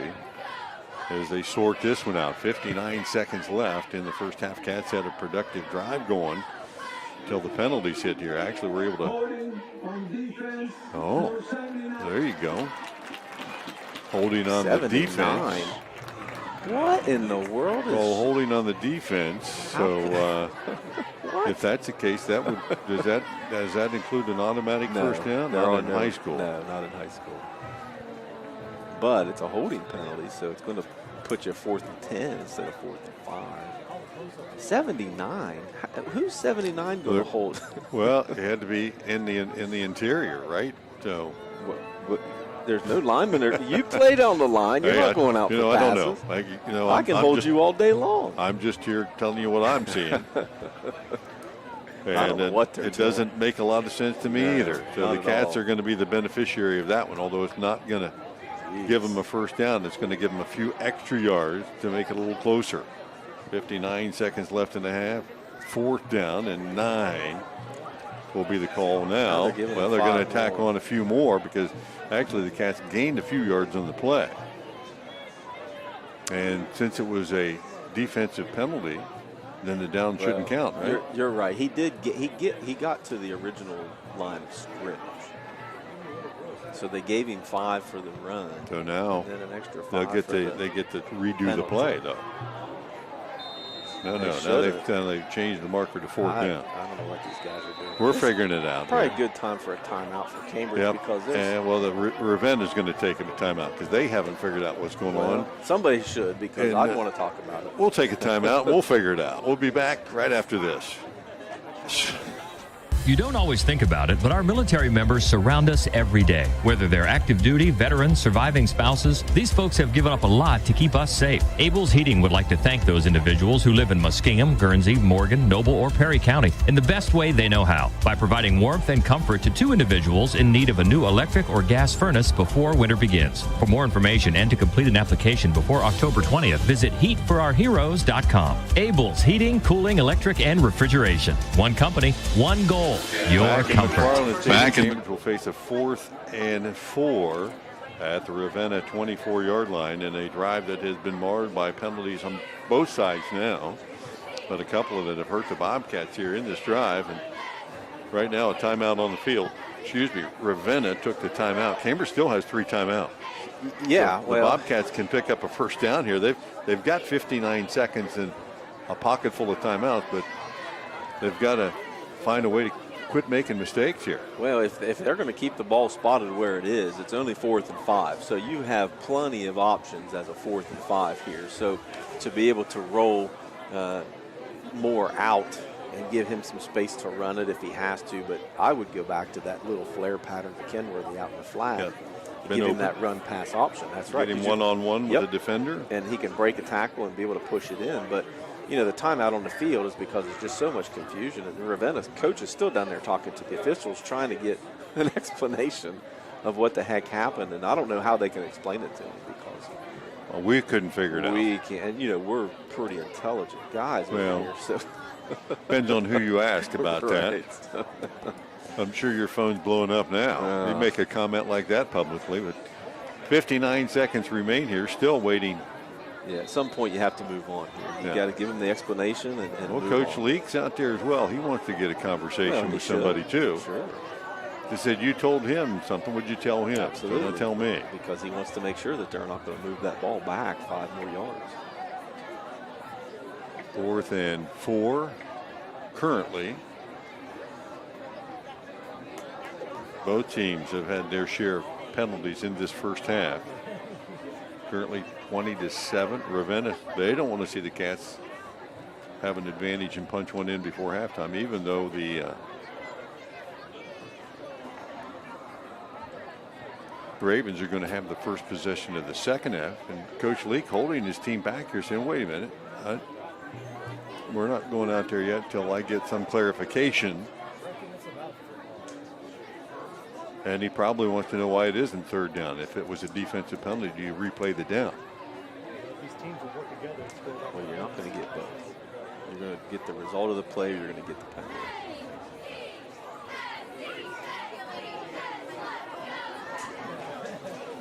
And I don't know what in the world. It just blows my mind how, number one, she's going to call a holding from where she was at and on the lineman. And on a lineman. Who's the lineman holding? Unless there was a tight end that was trying to go out or something. But, you know, if it's before the quarterback throws the ball, you're allowed to be able to hold it I had to look on the field, and I think the number they called out was 79. They have a 79, but he's not on the field. They definitely have a 79. Yeah. Yeah, he wasn't on the field in that series, so we will continue to wait for clarification. We've got it now. Coach Leak at least has some clarification and doesn't change anything. Just delay the game a little longer. Dotsbury in the backfield with Moore. Kenworthy comes across in motion. Moore looks to him, fires it to the right, and the ball slips out of his hand. And it will be a turnover on downs, if not a fumble, as Moore went back to the right. He clearly looked like he wanted to go to Kenworthy, who was not open. And Moore will give it up, and the Cats will turn it over on down. That was the weirdest 10 minutes I think we've had all season. Pretty anticlimactic for everything that happened leading up to that. Ravenna will take over with the lead, and now the ball and 51 seconds left on the clock. Well, with 51 seconds to go, you better be paying attention because they've got enough athletes. They can get down the field. You miss a couple tackles, and all of a sudden you're giving them 6 more here before the half. You better be on your ball here and make sure you wrap up. Yeah, Ravenna's worst field position of this half, starting to throw in 24. Probably won't look to be too creative here. Direct snap.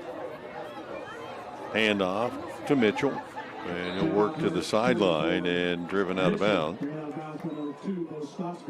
by Bo Stotsberry. They'll keep the clock winding there as they hit him in bounds. Gain of 1. By that play, an indication that Ravenna, knowing they were going to get the first possession of the second half, more than content to let that clock run a little bit. Yeah, there's no reason to put the ball up in the air, and they're out of timeouts anyway. So they got to snap it one more time, and we're heading to halftime. That's right. But with the success that you've had off the left side all night long, you got to take your chances and run that play. Second down 9. Handoff right side. Barton slips a couple of tackles, still on his feet, out to the 30, and that'll be the final play of the opening half. Ravenna Ravens methodically moving it up and down the field and have extended their lead here to halftime, where they lead the Cats 20-7. We invite you to stay tuned. Our halftime scoreboard coming up. Get you caught up on other games around the area. We got O&N halftime show as well. Homecoming festivities continue here for Queen Zakiah Gibson and King Jonah Stanberry. Halftime score 20-7. Ravenna will be back in a little while. High school football from ABC Sports on WILE-FM, Byesville, Cambridge. How can you select from insurance companies offering you lizards or ducks? When it comes to protection for your home and auto, you want a company that provides quality insurance products and personalized, fair, friendly claims service. WB Green Insurance represents Westfield Insurance. Their reputation is based on sharing knowledge and building trust. Westfield has been around the neighborhood over 150 years. WB Green Insurance welcomes the opportunity to quote your home, car, and business insurance. Don't be fooled by lizards and ducks. Call 439-1329. I was sitting in my car and it wouldn't start. I lifted the hood and the engine was falling apart. What would I do? My eyes filled with tears. Then on the radio I heard of West 40 by Pay here, where for a little money down and a little each week, I could have a car, nice, shiny, and sleek. So I walked in the door and I put the money down. Now I got a nice car that I can drive around. West 40 by Pay here will help rebuild your credit. The corner of Dewey and Route 40 in Cambridge, don't you forget it. West 40 Auto Sales, corner of Route 40 and Dewey Avenue in Cambridge, is home of the guaranteed credit approval, with most loans approved while you wait. Go to their website to fill out an online loan application, west40autosales.com. You'll also find their weekly special listed there. Cool Kids.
The City of Light show features music from 4 French composers, Georges Bizet, Jacques Offenbach, Gabriel Fauré, and Claude Roger Delisle. Tonight, after a brief intro, the band presents a spirited and very familiar dance from Jacques Offenbach's opera, Orpheus in the Underworld. In the opera, the title is Galop Infernal, but most of us know it as the Can-Can. Tonight, we close tonight's show with the music composed by Gabriel Fauré for a series of late summer concerts in Paris in 1887. The title is taken from the Spanish court dance known as the Pavane. The final section is La Marseillaise by Claude Roger Delisle. If you watched the Olympics this summer, you might recognize it as the French national anthem. We close the show with Offenbach's spirited dance, the Farandole. Ladies and gentlemen, the Cambridge High School Bobcat Marching Band and City of Light.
We have a key fob found. The key fob's been found. You can come to the press box to claim it. We also have the winning 50-50 number. The winning 50-50 is ticket 431-134. That's 431-134. Come to the press box to claim your money.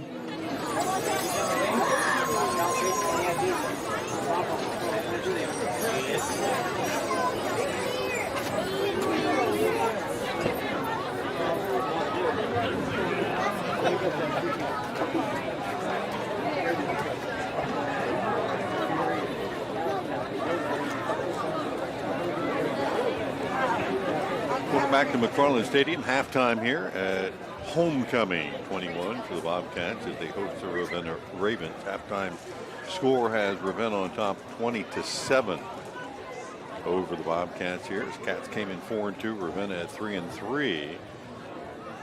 And they, at this point, look like they could be going home with the same record unless the Cats can right the ship in the second half. Scoring shakes out a little bit like this in the first half. By the way, you're listening to our halftime report brought to you by Papa John's on Southgate Parkway in Cambridge. And scoring started pretty early. First period for the Ravens tonight, 9:09 of the first period after they stuffed the Bobcats. Ethan Coben, 42-yard run. One play, 42-yard drive. The extra point drive was no good as the Ravens took the initial lead. The Cats, though, responded on their next drive.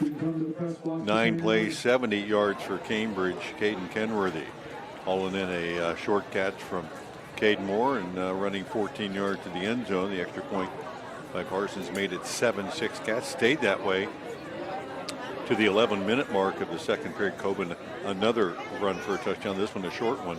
A 7-play, 41-yard drive, making it 13-7 after Myers added the extra point, and then a final score by the Ravens. Phillip Barton from 5 yards out, capping off another short drive. 6 plays, 41 yards. Myers made it 20-0 with his extra point. Cats mounted a drive late in the half, but it stalled, and they were unable to get points on the board, and that's where we stand. 20-7, our halftime score. The Ravens on top of the Cats. And as I look kind of at my play sheet and running through things here, all 3 Ravens drives tonight started in Bobcat territory, and none of them more than 42 yards or so that they had to go to pay dirt, and they were able to make good work of that. Cats, on the other hand, did not get a short field tonight and had a couple of nice drives, but only able to cap one off the point. Yeah, that it's pretty tough to be able to have good field position when you only have 23 yards on the ground on 19 carries for Cambridge. Now, a couple of those were sacks for Caden Moore, but Caden Kenworthy, 10 carries for 21 yards on the ground, basically is your offense. And Valentine had a 2-yarder over here on the one end around. So pretty tough to be able to get good starting position and to put drives together. But the biggest issue for Cambridge is penalties again. 7 penalties in the first half for 50 yards. And how many of those penalties got them in trouble? And they're not this little nickel and dimers. I mean, they're 10 yards, and a couple of them were on big plays. So, Cats have to clean those penalties up. This is a conversation we've had each week. You cannot give an explosive offense like Ravenna an opportunity to be able to have a short field. And Cambridge has had 3 punts, I believe, from bad field position. So giving them the ball inside your own 50 is just not a good recipe to be able to, especially when you have a team that can run the ball as well as Ravenna can. Yeah, Ravenna can certainly shorten the game. They're going to have the first possession of the second half, and that's going to give them the opportunity to come out and control things a little bit and try to put more points on board and distance themselves a little bit. I'm sure they had the same thought process as the Bobcats did. Here's a game that if we can get a win, we can pick up some points and maybe move up a little bit in our region as well. And the Cats, as we talked a little bit in the pregame tonight, it is that time of year. You get to game 7, 8, 9, and you're certainly thinking, what's that postseason look like? And especially with an expanded postseason this year, 16 teams in each region are going to make it in, but the top 8 get to host. And coming into tonight's contest, Cambridge was right on that bubble at number 10, and a win tonight certainly would have probably moved them up into the top 8. Well, for the meantime, yes. But considering they still have 3 more games after this, take care of business. That's right. You got to get your W's. But yes, this is a huge game for Cambridge, opportunity-wise for the playoffs. As you said, they're number 10 now.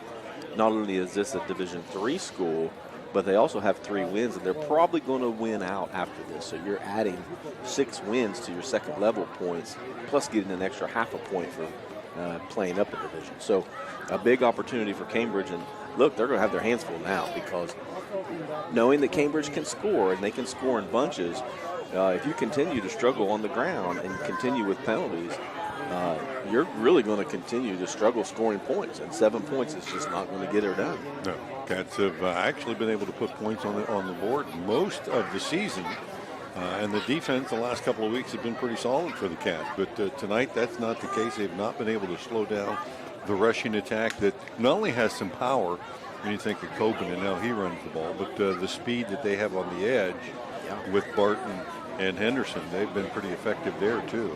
And the Bobcats, although they pitched a couple of shutouts this year against other opponents, one last week, they're going to need to do that for a half now and try to get the offense in gear and give themselves a chance. I'm looking at Cambridge's scoring throughout the season, and the fewest points the Cats have scored is 14. A couple of weeks against Belair, but virtually every other game they've scored 2-3 touchdowns minimum. Right, and penalties have negated some of that, I think. I mean, just because of the field position game, you finally get in a rhythm, and you even mentioned it there in that second quarter. Oh, the Cats are moving the ball, they're getting in a rhythm, things are going well, and we stalled down here because of a couple penalties and then a lot of confusion. We still don't know what in the heck was going on, but you're going to have to play defense. We knew that coming in. That was going to be the difference in the game. Got to put the ball in the end zone. Obviously, that's pretty common for everybody to understand, but you have to be able to slow down the Ravens' rushing attack. And so far, the Cats have not, because Ravenna has 154 yards on the ground in the first half, and only 20 carries. Through the air, Coben's only thrown the ball 4 times. He completed 1 for 2 yards. So, they're not trying to outsmart you. They're just lining up and saying, we're coming right at you, brother. Just kind of stop us. You're listening to our halftime report brought to you by Papa John's on Southgate Parkway in Cambridge. Stay tuned. Second half kickoff coming up after these messages. Are you paying too much for homeowners insurance? Has your insurance company raised your deductible? Hi, this is John Valentine with Valentine Insurance. Many people can't accurately answer these questions. With many premiums escrowed into mortgages, homeowners don't pay attention to changes to their policies anymore. It's time you visit Valentine Insurance for a true, no-obligation review of your insurance policy. Call 994-1776 or stop by our office at 739 Southgate Parkway in Cambridge. Promises. You've heard them all. Peace of mind, quality insurance products, superior claim service, all at a fair and competitive price. Since 1848, Westfield Insurance has promised to provide excellent insurance coverage for your home, auto, and business. Sharing knowledge, building trust. That is Westfield Insurance's pledge to their customers. For a quote on protecting your home, auto, and business, call W.B. Green Insurance today. W.B. Green, professional insurance. Did you know an estimated 41% of people eligible for cancer screenings have delayed their appointments due to the pandemic? Southeastern Med is one of 10 hospitals to join with the American Cancer Society's Returning to Screening initiative. The goal is to increase the rates of screenings for all cancers, but especially the most common: breast, cervical, colorectal, and lung. To learn how to schedule your screening appointment, call 740-439-8000 or visit seormc.org. Welcome back to time. Winding down here is the Bobcats going to be kicking off to the Ravens here to get things underway. Cats trailing 20-7, and pretty long halftime here for homecoming, and a chance to certainly talk some strategy. We've done plenty of that talk here in the press box tonight, but between that and, the things that happened well and didn't happen so well for the Bobcats in the first half, you went over some of those stats. Cambridge's rushing attack, not quite what it was a week ago. And that's one of those things they'd like to get certainly righted, but at the same time, Caden Moore's got to throw the ball, certainly, to get the Cats back in the game and have time to do that in the second half. And those things didn't happen well in the first half either.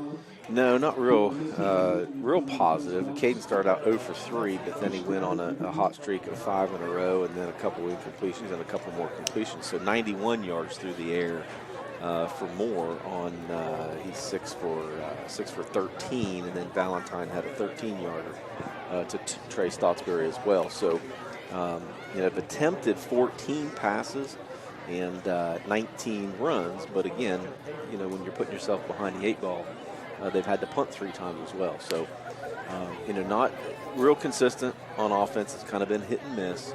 I would guess that they're going to try to establish the run game again.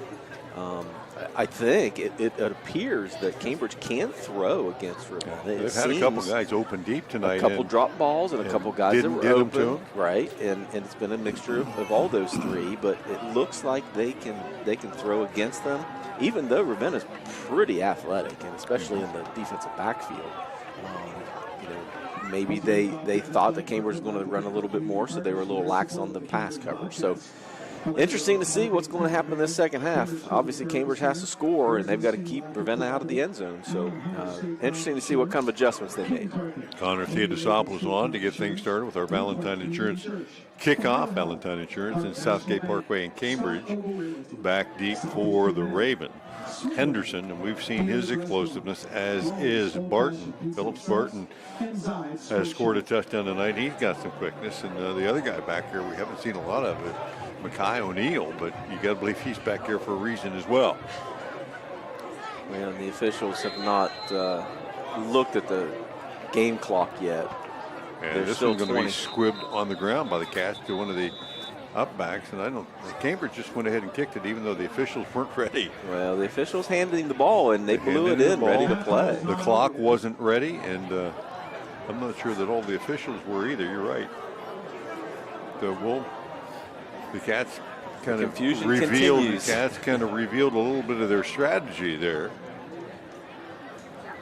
Yeah, and that's a good strategy, obviously, to keep it out of Henderson's hands, but. The official's going to have to get a hold of what the heck's going on here. So now the clock has time on it, and everybody's going to move up a little closer. Henderson moves up. O'Neill moves up. And if Theo could be able to kick it over Henderson's head to about that 15-yard line, that would be ideal. Yep. He will approach it and squib it to the right side this time. Going to take a hop up, be picked up by Mikkel Williams at the 30. Takes it across the field sideways, and he'll not get anywhere beyond the 30-yard line. Good coverage downfield by the Bobcats, among them Davian Jeffrey. So the Ravens will start with the ball on their own 30-yard line and a 20-7 lead. Well, Cambridge's going to have to come out and establish the line of scrimmage for sure, because Ravenna's going to try to run the ball, so Cambridge's going to have to come out, hit them in the mouth, get a turnover, and put their offensive game plan together. Cats have only been able to stop the Ravens twice tonight, but both those were drives that they started on their own end of the field, and that's where they're at now. 3 wide to the left, 1 to the right, spread formation. Cobbin takes it, throws it out in the left flat, and completion, I believe, as Philip Barton dove to the ground to catch it, but lost 3 yards on it. And at that point, you kind of want to let that one slide by you. Right. Well, Barton had to come back and get it. Officially a loss of 2. Goes as a reception. It does. But for a loss. Part of that was Cobbin did not, or Coben, I think we've been calling, right? Yeah, Coben. well, we never got an official pronunciation Coben. for it, so. Sounds pretty good. Somebody online, give us a correct go pronunciation. 5 wide again. 3 to the right, across in motion. Goes Barton, got the edge to the 30, 35, still on his feet as Valentine horse collars him around the 38-yard line, just shy of the line to gain. And a play that's been pretty successful for the Ravens tonight when they can get Philip Barton to the edge. Well, they're going to call that a first down. Move the sticks and set it at the 40-yard line. Interesting spot. I thought he was short of that as well. Yeah, I was looking at the linesman, and they had him a couple yards short, but then Boom. First down, and they'll stay. This is how they open the game. Yep. Spreading the field out and really kind of letting Coben run the ball a little bit. They'll bring Slade in the backfield with him and drop back to pass. Look to the right, back to the left, fires it deep down the right side, has a man wide open at the 35. He'll catch it and race into the end zone for a touchdown. Blown coverage that time by the Bobcats as they had Makai O'Neal slip behind everybody, and Coben found him. You know, I was about to say this is exactly the situation you want Ravenna to be in if you're Cambridge, throwing the ball, but blown coverage, miscommunication, something. 60-yard TD. There was nobody within 25 yards of it. O'Neal hauls it in, and that's probably one of the easiest you're going to see. Extending the lead. That's not how the Cats wanted to have to start. 10:30 remaining here. They run in an extra guy on the extra point team. And then back out. And they're going to run out of time. Myers. But the officials don't see the play clock. Yeah, they got it there. They'll move him back, and he's got a pretty good leg. Distance isn't going to be the issue. The official, if you're watching with us on TV, it's almost comical too, as the official had stopped play, threw the flag, they're going to move it back. And the center went ahead and snapped the ball. And everybody started blocking. And we can't hear from in here if the whistle was blown. If the whistle was blown, did he blow his whistle? I mean, if he blew his whistle, the center was not be snapping the ball, right? That's correct. Jeez. So here we go. Hopefully. There's been some confusion from about the second period on with a lot of the calls tonight and what's going to happen. Now, they have not marked off the penalty yet. Here they go. We'll mark it back 5. 8-yard line. Here we go. 3 plays, a 70-yard drive, and a 60-yard pass play. Coben to O'Neal. Good snap, hold down. This one blocked off the edge. Davian Jeffrey got this one and knocked it down, so it stands 26-7. Ravens on top of the Cats. We'll be back right after this. I'm not buying till I check down vote. Most of us are faced with uncertainty every day. Your job, your finances, sporting events, schooling for your children, and so much more. With so much uncertainty surrounding you, there's one auto dealership that you can be certain about, and that's Doan Ford. You can be certain that you'll always get a great deal and the best service afterwards. In business for nearly 60 years has given Doan Ford the reputation of being a strong, reliable dealership. Be certain. Choose Doan Ford. Online at DoanFord.com. Back at McFarland Stadium on Schaefer scoreboard. 6-7 now as the Ravens hit on a bomb. 60-yard pass and run play, mostly passes. That had a lot of air yards under it there. Coben to O'Neal. Well, that was an easy decision by Ethan Coben. He's definitely going to get some air under it when he saw how wide open he was. He's got a little extra juice behind it because he knew he had a score. Valentine Insurance kickoff coming up again. Mike Myers as the Cats put Jeffrey back deep to return this one. Myers has been squibbing the last kick or so.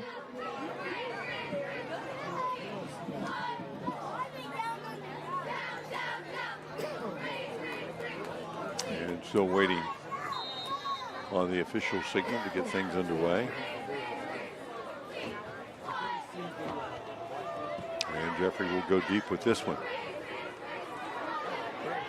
Finds Jeffrey at the 15, brings it back up to the 20, middle of the field, and then slips down out around the 25-yard line.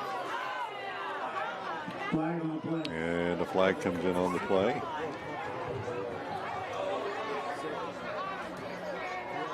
A little shoving and pushing. Well, when the officials let things get out of hand, this is what happens. Yeah, frustration will happen, certainly on the part of both teams. And didn't see the Bobcat involved. Makai O'Neal, who caught the touchdown, he was involved in that issue. So 10:23 still remaining here in the third period. I didn't see what happened. I didn't either. I didn't see the flag come in until right in the middle. Personal foul on the Ravens, number 12. That would be Henderson.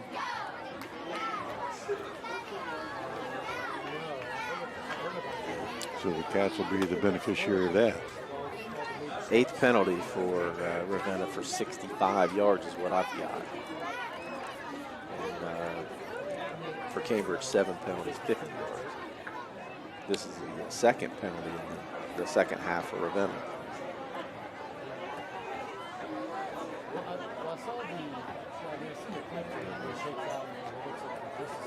Officials establishing the point to mark the penalty from.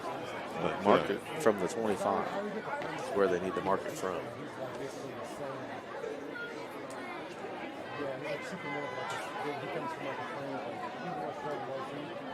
They'll move the Cats up to the 40-yard line.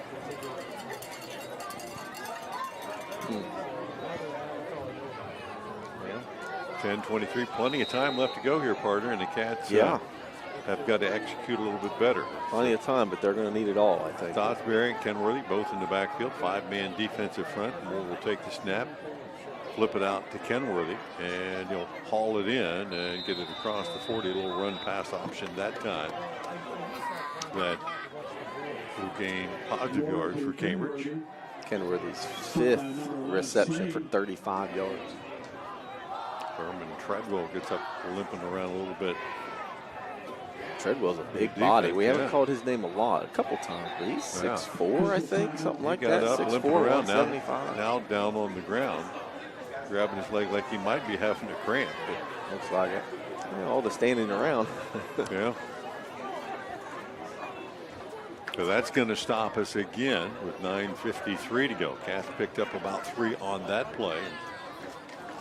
We've seen Cambridge do a few things differently in the first half, but the quickness of the Raven defense getting off the ball has created some problems for Moore. Trying to get outside the pocket. He's run the ball a couple of times well, but there's been a few other times that there hasn't been any place for him to go throwing or running. Well, speed you can't teach, right? But you got to be able to coach it the right way. And so far, Ravenna has been, as you said, covering the pass okay. They've had a couple blown coverages, but for the most part, they've been pretty solid. But for the most part, they've been decent. But they have such good closing speed from that outside that they, like this play we just saw with Kenworthy out of the backfield. The DBs came flying up there to be able to make that tackle. Really, first contact was at the line of scrimmage, and Kenworthy fought his way for 3 yards. But give Ravenna credit. They've got some speed, and they're flying around on defense, and they're pushing around the Cats on offense too. So, Cats going to have to strap it up here. They've got 19-point deficit here. You don't have to get 19 points in one touchdown. That's pretty tough to do. So you got basically almost 2 quarters to get 19 points back. So take your time. Treadwell makes it out on his own. And the Cats will come out, hand it off to Kenworthy, trying to middle once again. And there hasn't been a lot up front for the Cats between the tackles all night. And Christian Neff on the stop. Brings up third down now for the Cats. For the Ravens that time, 9:33 and counting, 3rd and 5. Cats, the official stops the clock again.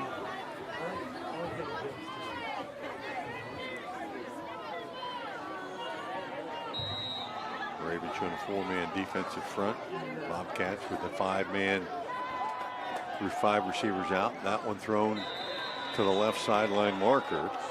Moore took a pretty good shot as he released that ball and completed to Jeffrey. And right at the line. And it should be a first down, and it is. Bobcats have the first down, courtesy of WB Green Insurance. Right at the 50-yard line, Bobcats quickly line up again. 3 by 1. Moore looks to his right. Flushed out. Throws it on the run. Has a man open and hauled in by Feldner. That'll be 6 but a flag thrown right in the middle of the backfield. And I'm sure the Cats got caught for holding. And official points to Coach Leake, said, yes, sir, there's a hold. And Coach Leake not happy with that call.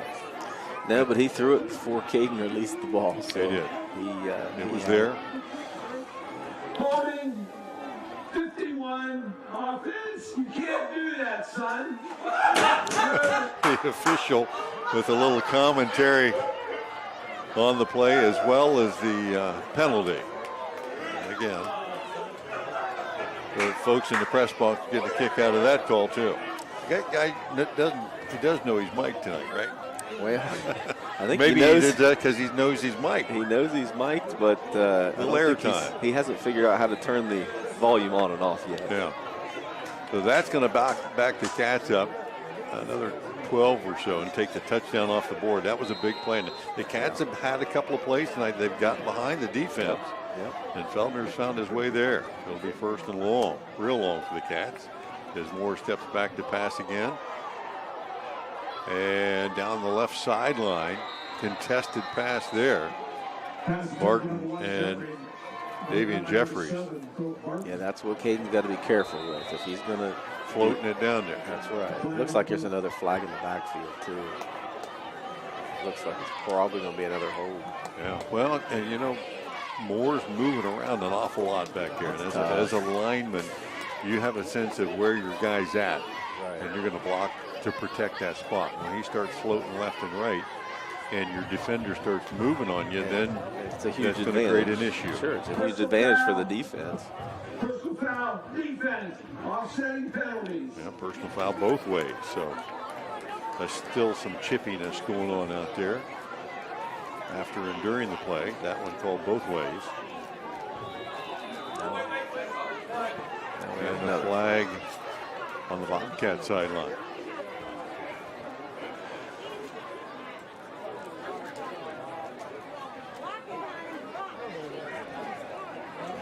Again, is this a sideline call? Well, I would guess, because there's nothing going on. So it's going to be.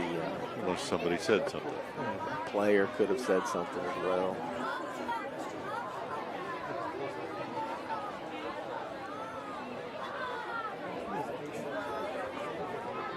Oh, one of the Bobcat players from the sideline. Apparently, that may have been where the the flag came in.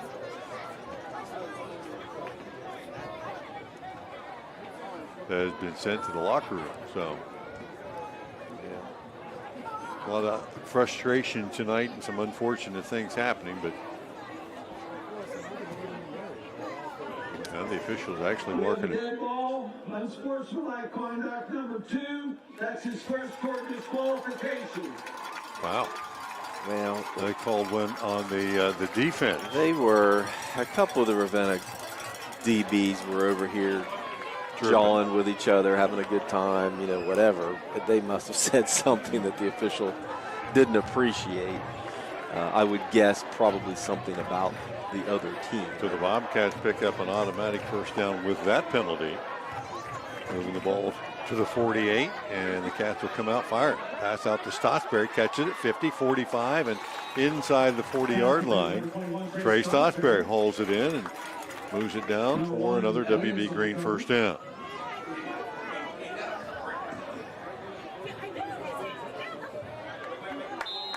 So the Bobcats will wait till they set the chains, I believe. Well, they're going to say second down.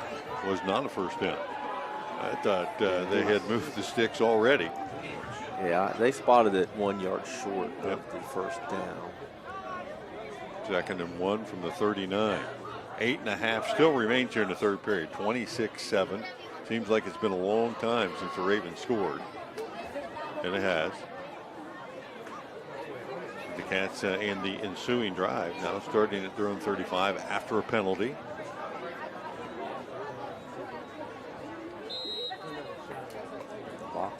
This thing has just gone back and forth here. If you're watching along with us, you may know better what's going on. Handoff, Kenworthy, left side, and we'll have the first down. That is a WB Green first down. Kenworthy's 12th rush for 26 yards. Cats haven't had the chunks of yardage on the ground they would like to have. As it is 1st and 10 from the 36 of the Ravens.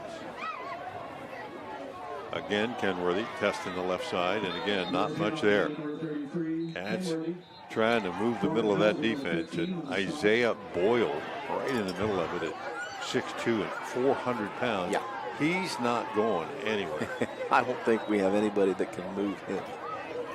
That last play, the Cats had John Harrington on him, and it was all he could do to stalemate him for a second. Because then he just got swatted away. Pickup of a yard. 2nd and 9. Bunch formation to the right. 3 guys there. Moore will look that way. Fired out. Stotsbury had to go behind himself and catch it, and then spun to the ground. And a flag came in. I might have been a horse collar.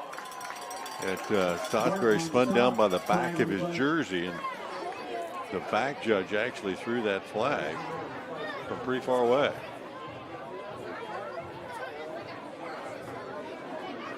And face mask is actually the call. Grab the helmet, so the Cats are going to pick up a 1st down with that penalty. 2nd 1st down the Cats have gotten in this drive by the penalty, keeping the drive moving.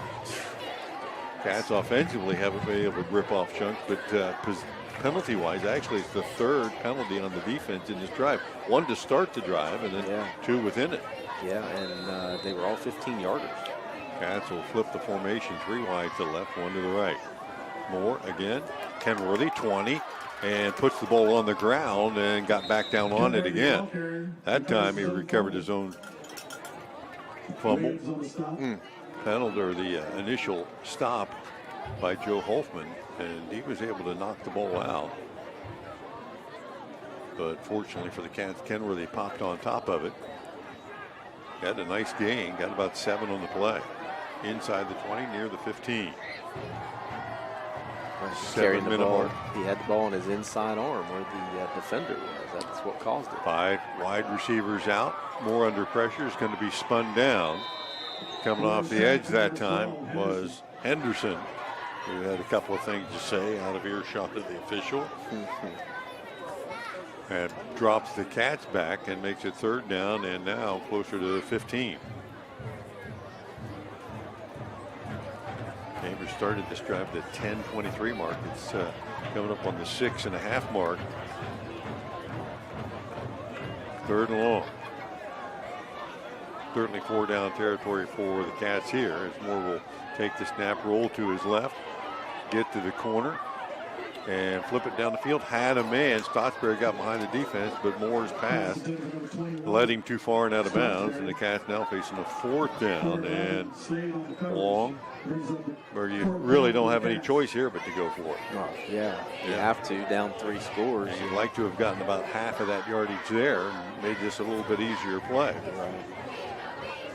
Moore rolling to his left, had a tough time getting his shoulders squared down the field, especially with the ball up the sideline. And that's why it sailed a little bit on him. But, you know, he had his man. Stotsbury was open, but, you know, you also have to have a shorter route than that, too. Somebody comes across the middle, across Caden's face, where about that 10, 12 yardage. 2 receivers left and right, 4th and long for the Cats. 6:12 left in the quarter. Moore straight drop back, looks deep, fires it into the end zone for Pulaski. Jump ball, and that's going to be intercepted. It is by Phillip Barton. And Barton will come up with the INT. But actually, the Cats will gain about 7 or 8 yards on that change of possession, because they'll bring it out to the 20. He just knocked that ball down. They had it out near the 27. So leading 26-7 with 6:03 left in the period. The Ravens will be able to send the offense on and try to take control of this game. Cats unable to get points off that drive, and it looked promising at times, but they couldn't finish. Well, again, we've seen a couple like that tonight. They were aided by 45 yards of penalties here in the second half, and 45 of them on that drive alone. But that's 2 consecutive drives by the Cats where they needed to put the ball in the end zone and came away empty. Ravens come out, start this drive at their own 20-yard line. Tobin takes the snap, hands it off. First man through. That's Carleon White. 195-pound junior pounds it off the right side, and he picks up about 4. Got to go in with one split receiver and a bunch of guys in the backfield blocking to open up holes, and it's had a pretty good success rate tonight. Yeah, again, nothing special. I don't think you're going to see. This is exactly what they did in the first half. Came out throwing and then finished running. 2 backs offset to the right side. Direct snap to Barton. He'll take it off the right side. And first contact that time for the Bobcats by Connor Mobilini. Short gain. Makes it 3rd and about 4. Cats need a stop here in the worst way, and then points on the board to try to get back in the ballgame. The Ravens tonight really haven't made any mistakes on offense to give the Cats an opportunity to have a short field. No, and they've been taking care of the ball and controlling the line of scrimmage and really getting yards in chunks. 3rd and long 3. Ball on the right hash. Wing to the left side. Tobin takes the snap, fakes it, looks, fires it down the left side, has a man. That's his tight end. And Robert Melzer. Melzer slipped out there, and just when you think they're definitely going to run the ball, they run a little play action and find Melzer. Big guy at 6'4", 195 pounds, that listed as a freshman. Big fella, and he was wide open. Cat's able to haul him down the first down, but now I think he landed on him, might have got the air knocked out of him a little bit. Yeah, he was open because the defender had slipped. The defender came up to play the run and realized that, oh my gosh, there's my guy running past me, and tried to recover and slipped, and so that's why he was wide open. But Melzer having a cramp. That moved it all the way out near the 47-yard line, and got the Ravens the big play they needed to get out of the hole. Sure did. Stops the clock with the injury at 4:31 to go here in the 3rd, 26-7. Ravenna on top.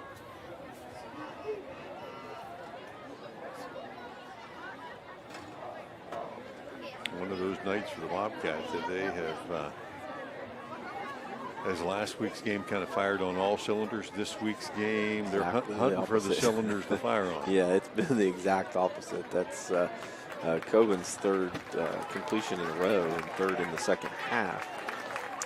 So I guess there's some of that. Although the Ravens had the similar situation. You don't even know who your opponent is going to be till midweek, right? And then you try to just kind of have a generic game plan. Well, you learn a little bit about who you're playing, but that doesn't mean it's going to be easier to deal with. Well, and you can't. You can watch film. Obviously, they've had film on them for about 3 days to be able to see what kind of tendencies they have. But I don't think it was real difficult to know what the Ravens were going to do offensively. Yeah. We could have called a lot of these, although they've mixed it up just enough to cause some issues. So 1st and 10 from the 47. Well, movement up front, and yes, just enough to cross into the neutral zone by the Bobcat defense. That'll cost them 5. Encroachment defense, 5 yards.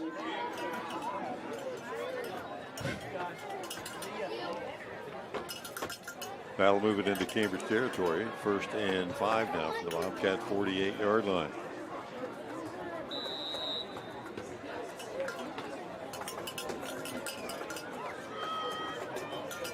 One receiver to the right, couple of blocking backs set up right behind the tackles on either side. And Tobin, play action. A little flea flicker, and he fires it deep down the right sideline, and Feldner got turned around. And O'Neal will go up and haul it down. Feldner that time, O'Neal snuck behind him. He turned and put his head down and caught up with him, but he had no idea the ball was on its way. Nice catch by O'Neal, though. Sure it was. It was a good touch pass by Coben. Again, his 4th in a row. Oh, he sure did, but it was right where he needed it to be. That was a rocket. That ball was in the air, a good 40 yards. And on target. O'Neal's second catch, 100 yards even, a 60-yarder and a 40-yarder.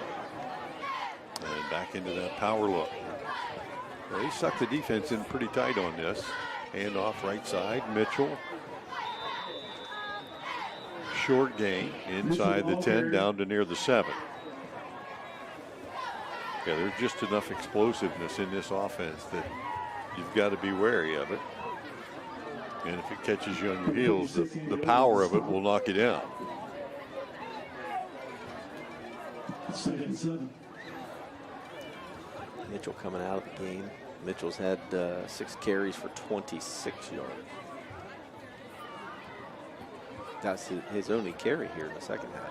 Barton in the backfield, offset to the right of Coben.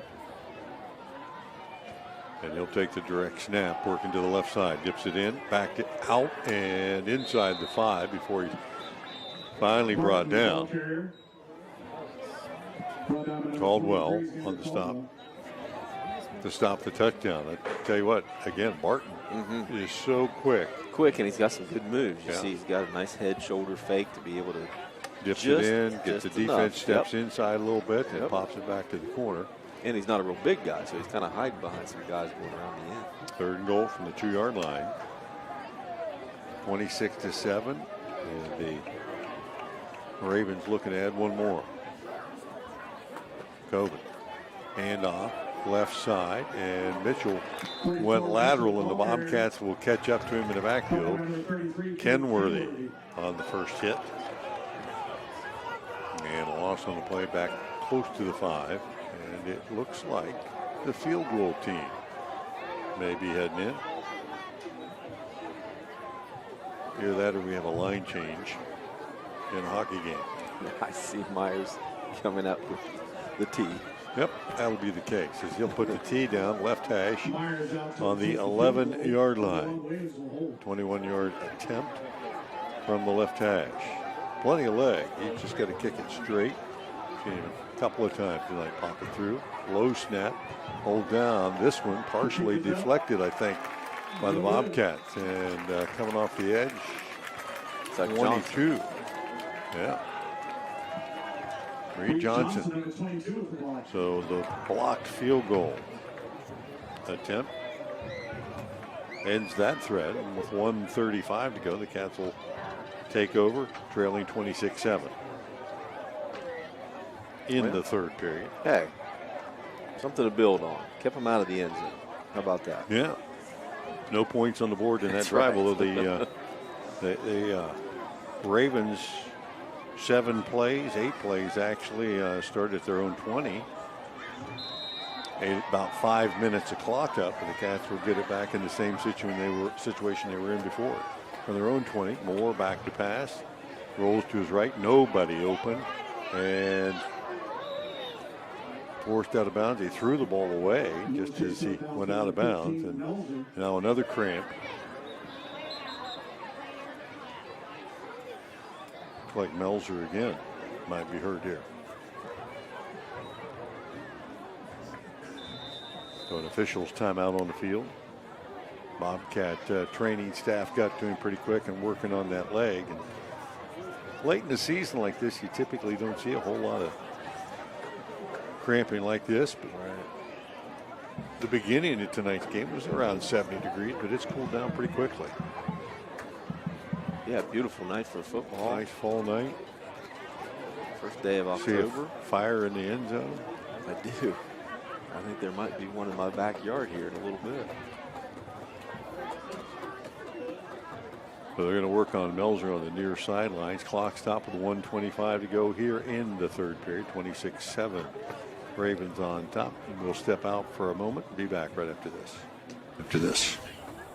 Looking for new tires for your ride? Mass Tires in Pleasant City should be your first stop. Mass Tires is now under new management and still committed to continuing high-quality customer service and offering competitive prices on top-of-the-line inventory, including Bridgestone, Cooper, Mastercraft, and so much more. Stop in at 519 Main Street in Pleasant City to see Chuck and Brandy. They're open Monday through Friday, 8 a.m. until 5:30 p.m., and Saturdays, 8 a.m. until 2 p.m., or call 740-685-1199. Mass Tires, the best place to retire. Back at McFarland continues tonight. Queens, okay. Gibson, Zakaya, and King, Jonas Stansberry. As Melzer makes his way off to the far sideline, kind of hobble a little bit. That's the second time we've seen him go down with a cramp in that leg. And he may have had a little bit of cramping issues last week. I watched him on film last week's game, and he wasn't in a lot in that game. Started the game but didn't finish. So. Bobcat tried to go ahead and run a play as they were still trying to get the injured player off the field, and the officials finally stopped him, but Cambridge was anxious to get it going. And they'll bring it back and reset.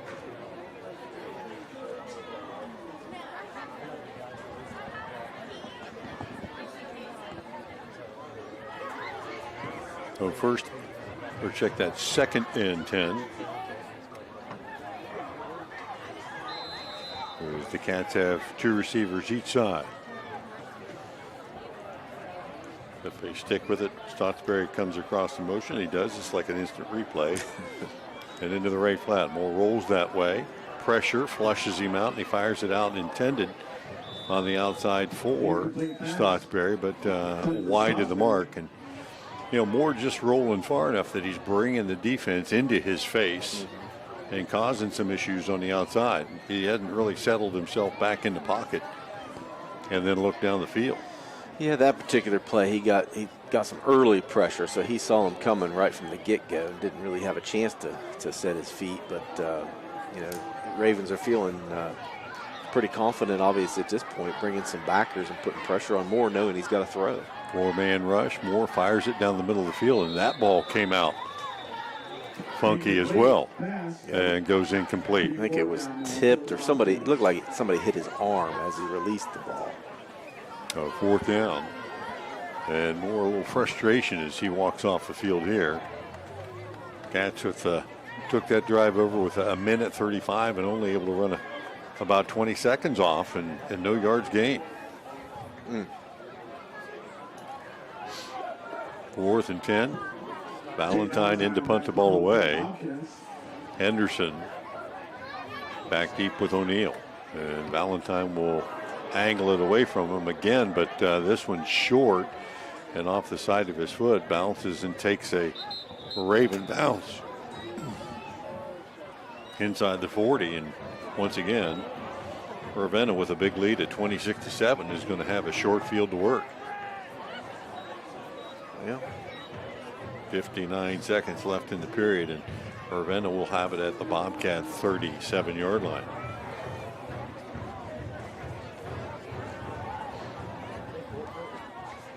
You want to kick it away from them because they're going to. You have to do that. You have to, but you're kind of in no man's land there, I guess. Didn't get a real good hop either to make it worse. It gets a good hop, and all of a sudden it turns out to be a great punt. Nobody knows how hard it is to punt the ball and then to punt it the direction you want to punt it. Right. Not easy to do. No. 1st and 10. Handoff. Patterson giving ground to try to get ground, and he'll use his speed to gain a couple yards. He was hit in the backfield, gave ground to get to the outside, and was able to do that. Pavel Henderson, 180-pound junior, showing his athleticism there. Got 4 on the play and should have probably lost 4. Yeah, he was quick to be able to get outside. Valentine had good position on him and had an arm on him, but Henderson found another gear and just got right outside of him. Stiff arm to keep him at arm's length. Yep. Got about 4. 2nd down and 6. Clock wound back into play.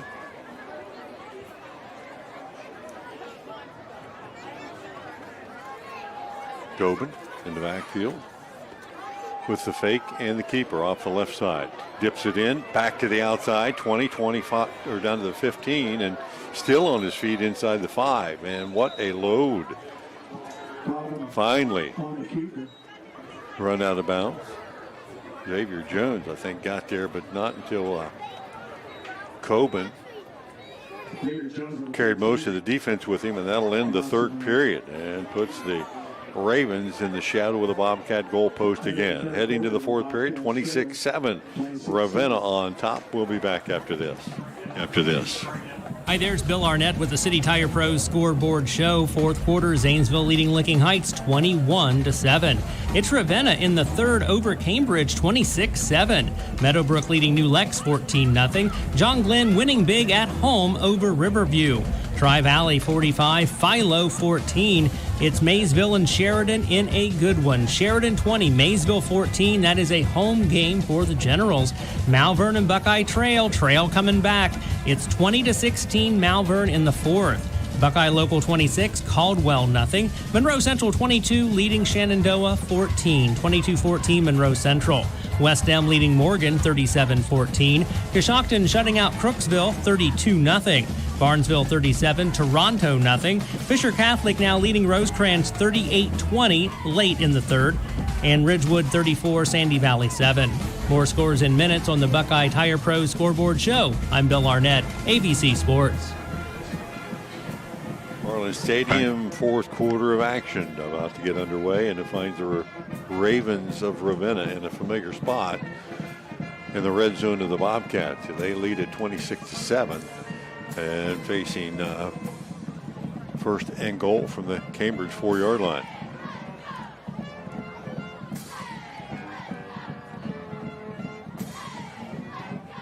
Coben in the backfield. Mitchell offset to his right side. Hands it off straight ahead. Mitchell will have a couple of yards down to near the 3. Kenworthy on the stop for the Bobcats. Second and goal from that 3. Mitchell back to 26 yards on the ground. He had lost 2 on his last carry. Yeah, down about this same spot on the field. Yep, gets him 8 yards. That one he tried to go straight ahead. See if they'll give him another chance here. Again, that tight formation, a couple backs blocking up in front. And again, Mitchell straight ahead, lowered his shoulders. Bobcat defense standing everybody up, and he'll not gain much on this play. Now, if you're thinking like I am, this is a great time to fake it. Quarterback keeps it, trots around the right end, and we've seen Coben's speed. He's got some good wheels. Well, he's a big guy, so they're only at the inside the 2-yard line. Mitchell shifts off to his left side, and he'll lead the way through, and Coben will take it himself, untouched into the end zone from 2 yards out. 5 plays to cover the 37 yards and extending the lead to 32. His 12th carry on the night, 3 touchdowns, 120 yards. So continuing pretty darn successful season so thrown far. for 1, run for 3. Myers will come on for the extra point attempt. He's about 50-50 tonight. Snaps there, the hold down. This is a low liner that did find its way through. So it is good. Extending the lead, 33-7 in favor of Ravenna. We'll be back right after this. Are you paying too much for homeowners insurance? Has your insurance company raised your deductible? Hi, this is John Valentine with Valentine Insurance. Many people can't accurately answer these questions. With many premiums escrowed into mortgages, homeowners don't pay attention to changes to their policies anymore. It's time you visit Valentine Insurance for a true, no-obligation review of your insurance policy. Call 994-1776 or stop by our office at 739 Southgate Parkway in Cambridge. High school football from ABC Sports on WILE-FM, Byesville, Cambridge. Back at McFarland Stadium, fourth quarter of action, and our Schaefer scoreboard update. 33-7 now. Ravenna again a short field, and it took them 5 plays to find pay dirt. This time, Coben once again his 3rd rushing score of the night. Of course, he came in as the leading rusher, leading scorer for the Ravens. He had 567 yards and 9 TDs coming in. He's added 3 on the ground to that, and about another 100 yards or so. Yeah, 120. As Myers on for the WB Green kickoff. Kicked it deep last time to Davion Jeffrey, and again heads that way. Actually, Stotsberry's going to cut it off on the far sideline. Gets it to the 20, gives ground, and then will go down inside the 20. And wow, Pavel Henderson just plays on all the plays. And he's got such great speed. We've seen him carrying the ball and receiving it, but this special teams play right there was pretty outstanding. Well, he's only carried the ball 3 times tonight. Normally he gets the ball in his hands a little bit more often than that, but of course they haven't had to with the success from everybody else. But yeah, he's got some closing speed. Unblockable in that play. 10:39 to go in the ball game. Cats will start with their worst field position of the night, their own 18-yard line. They'll spread the field 5 wide. Looking at a 4-man rush. Moore quickly fires it into the right flat and over the head of Kenworthy, and coming for the knockout punch. Coming flying up was Mikal Williams, who was flying up. Had Kenworthy caught that ball and stood his ground, he was going to take a shot. Incomplete pass makes it 2nd and 10. 4th incompletion in a row for Caden. He was pressured, obviously, threw a couple of those away, but he had a little mustard on that throw. Yes, he did. 3 wide to the right, 1 to the left. Kenworthy back in the backfield to help block there. Moore, with the play breaking down, decides to take it himself and gets it across the 20. And took a big hit from Christian Neff, who came in late there and hammered him to the ground. Just a short gain of 3. And that time, Moore didn't really wait for anything to develop that time. He was going to be off and running. And he'd been flush from the pocket more often than not in this second half especially. Yeah, 9 rushes so far for Caden. Spreads the field, 3 to the right, rolls that way. Moore stops, fires it, has a man, and then in and out of the hands of Levin Pulaski. Incomplete. Coverage on the play. Carolyn White. And 4th down. And the Cats again forced the punt away. This is the most I've seen the Cats punt in quite some time. 5th punt of the night. Yeah. Kind of a test to the Cats' struggles on the night, as Williams and Henderson will go back deep near the 50-yard line. High snap. Handled that time by Valentine. Good punt. Henderson pulls it down. Nice stiff arm to try to get to the edge. Got another one. He's just punching Bobcat to the ground. He's got that nice punch stiff arm, and he's knocked a couple of guys just to the ground to keep him off of him. That's, you tackle a guy high, you're going to have to deal with that. And Henderson didn't gain much on the return, but still made it a punishing return nonetheless. And once again, Ravenna leading 33-7 will start in Cambridge territory. 32-yard punt there for Valentine, his 2nd for 32 yards. Got it back to the Cambridge 46-yard line. And for the 5th time tonight, Ravenna will start in Cambridge territory to start a drive and the lead. The 5th time. Pretty tough. Yeah. To stop a team when they go in the short field all night. They'll stay in that power look set, direct snap. Barton trying to get to the near sideline. They got the edge. Valentine may have gotten held there. As Henderson had a good handful of jerseys. He sure did. Allowing Barton to get to the edge. You could see it here if you were looking on camera or watching where we were. That Valentine got turned, but he got turned because he got grabbed. Well, Barton will pick up about 4 on the play. They did a little dance. Yeah, we've talked all night about coming up and trying to keep that edge. Right. Yep. And the Cats haven't been able to do it very consistently.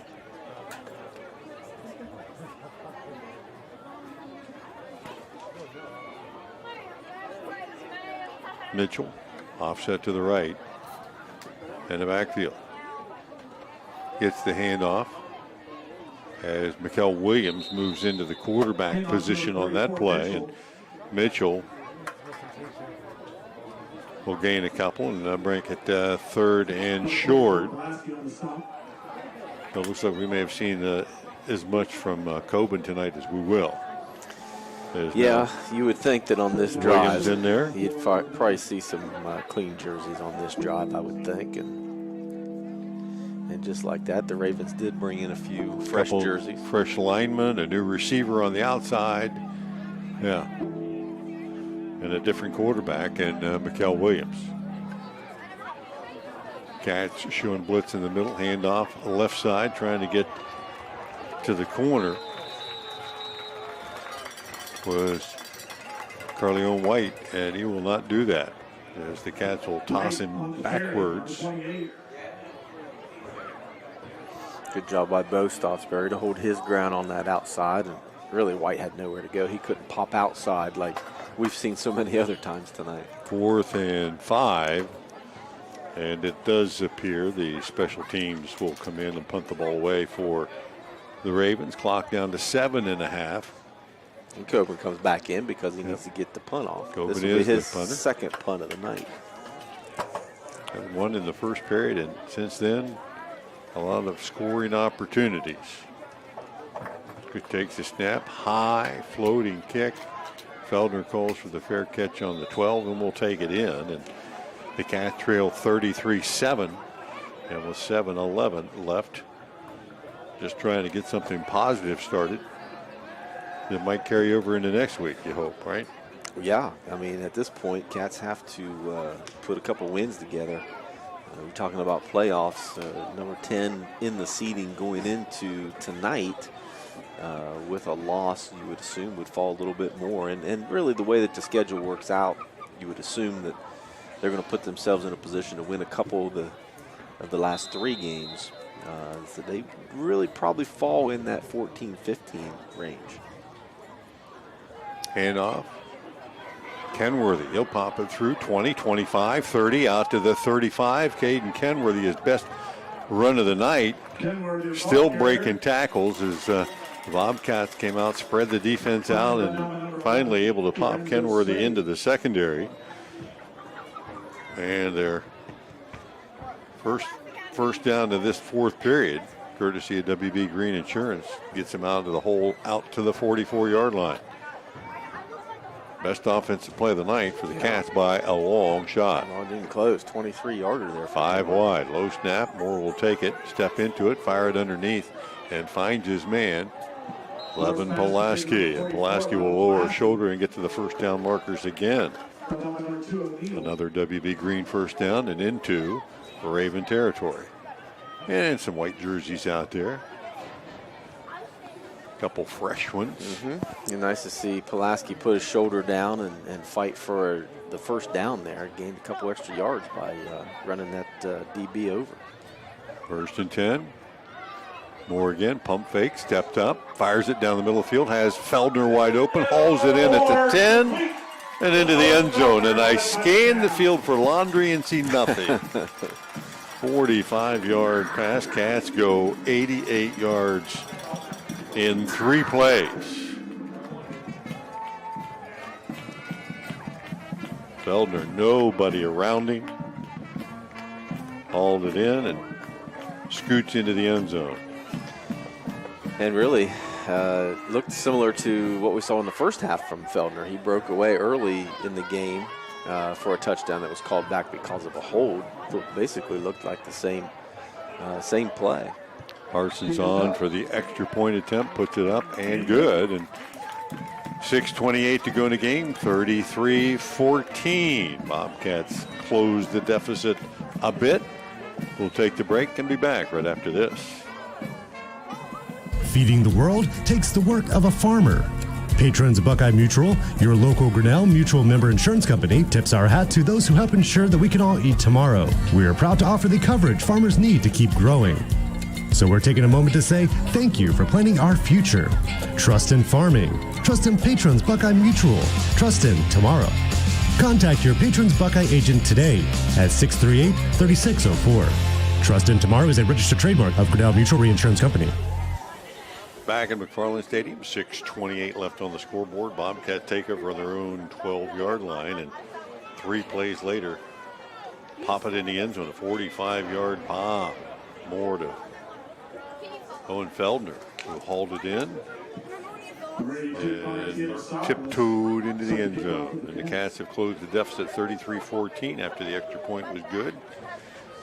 Your scoreboard update brought to you by Schaefer Insurance in downtown Cambridge all night long. And now Connor Theodosopoulos on for this Valentine Insurance kickoff. They're expecting onside kick.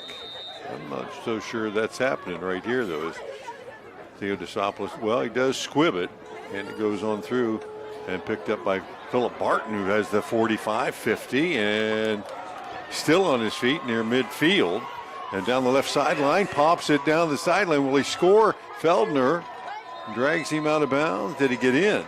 Well, I don't know if there's an official. There's no official close enough to be able to make that call. The officials and are he being calls it a lazy touchdown. and not getting down the field. Yeah, the officials were so far behind the play they couldn't get down there to tell if it was a score. Indeed, it is. As Barton took that squib kick and goes 59 yards. Did you say 59? I got 59. About right at about the 40-yard line, 41-yard yep, line. Yeah, I'd say you're right. Yeah. 59-yard kickoff return, and I guess if you're gonna run an onside kick or a squib kick, don't kick it to him. Well, and the Cats missed a couple tackles there again, Yeah, tackling high. And Barton may be the fastest guy on his team. Oh, he's got some wheels, no doubt about it. He got down the sideline real quick, and the Cats had to score and then quickly give one right back. And they're tending to an injured cat near the 50-yard line, which is right where that whole thing started.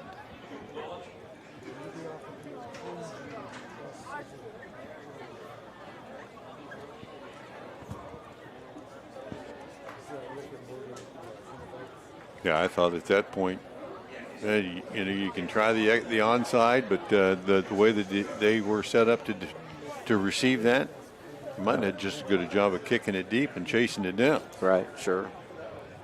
See a lot of those onsiders anymore that you could just kind of lob it down lob the sideline and lob it up, let guys run to it. Yeah.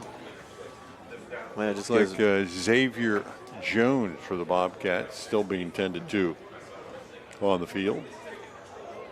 I would guess he must have got popped there on the when he was trying to go for the ball. Maybe. And the philosophy is when you do that onside kick, you send a wave of guys ahead to try to cut down all the guys receiving it. Yeah. And there's some collisions. Oh yes, for when sure. that happened. I've been on the receiving end of, I've been on those. both sides of that. I'm fun. pretty sure that being on the receiving end hurts a lot more than being on the giving end. So hardest hit I ever had in my life. I saw my feet up in the air. Yeah. Let's put it that way. So Jones to his feet. He's a little helped wobbly. off to the sideline there.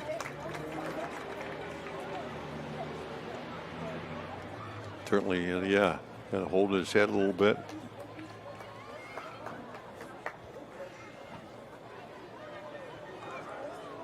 And we'll have the onside or the extra point attempt.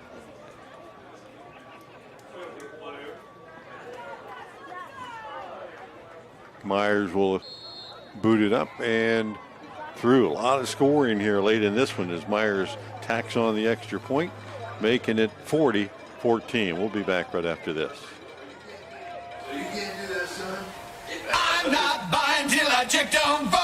Most of us are faced with uncertainty every day. Your job, your finances, sporting events, schooling for your children, and so much more. With so much uncertainty surrounding you, there's one auto dealership that you can be certain about, and that's Doan Ford. You can be certain that you'll always get a great deal and the best service afterwards. In business for nearly 60 years has given Doan Ford the reputation of being a strong, reliable dealership. Be certain. Choose Doan Ford. Online at DoanFord.com. Back at McFarland Both Stadium, ways. the Cats put a second TD on the board, only to see the Ravens respond to 59-yard kickoff return. Philip Barton takes it to the house, and the extra point makes it 40-14. 6:13 remaining in the ball game.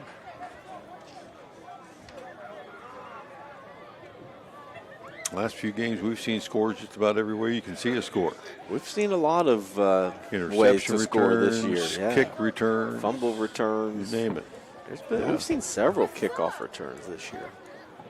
Cats have had one of those. The Meadowbrook game, I believe. Yeah. And gave up one in the Meadowbrook game. Valentine Insurance kickoff. Myers waiting for the signal. And we'll go deep once again. Feldner back near the 15, hauls it in out to the 20, breaks it out to the right, 30-yard line, up the sideline, and tripped up around the 36 or 7-yard line. Feldner that time turning the Jets on, had a little seam up the sideline and gives the Cats decent field position. 6:06 to go in the game, although they trail at 40-14. They will start this drive with their own 38. 23-yard return there for Feldner, his third return tonight for 53 yards. Kickoff return, I should say. First and 10, and a second unit of offensive players into the game for the Bobcat. Except for Caden Moore. Okay, Caden Moore stays in there, but there's a lot of other jerseys in there at this point. And Moore will drop back to pass and chased out of the pocket and will run out of bounds, far sideline.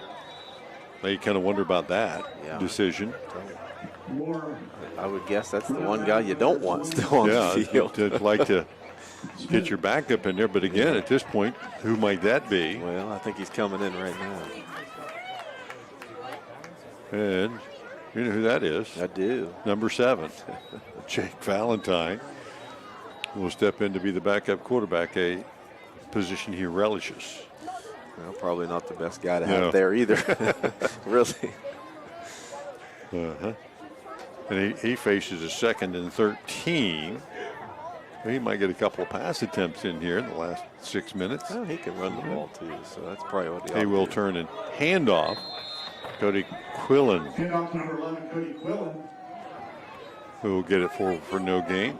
Probably the best thing they could do right now. Get that clock running and keep it running.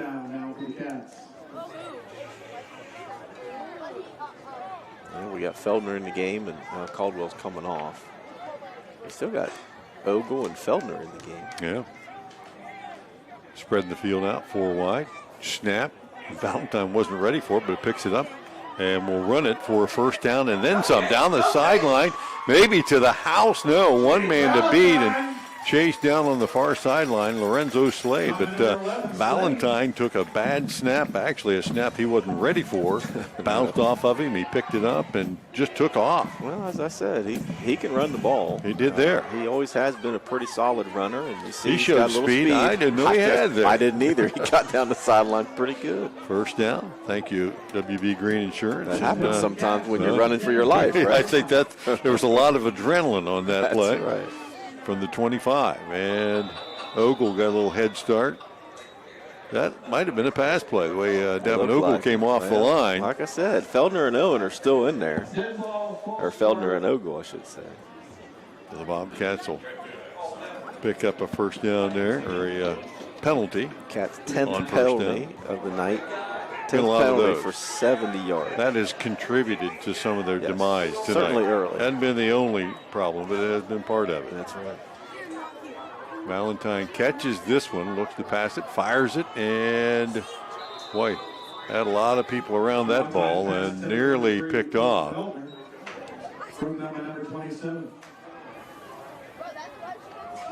Broken up by the defense. He was going for Feldner, who was running that quick post, and maybe a little bit too hard for anybody to handle. Yeah, he's, as we know, he can throw the ball pretty hard, but throwing the ball hard and into coverage, it's usually not a real good combination either. Throw it to the guy that's open. 2nd and long. And movement up front on the Cats. Caden Dillon. Number 65.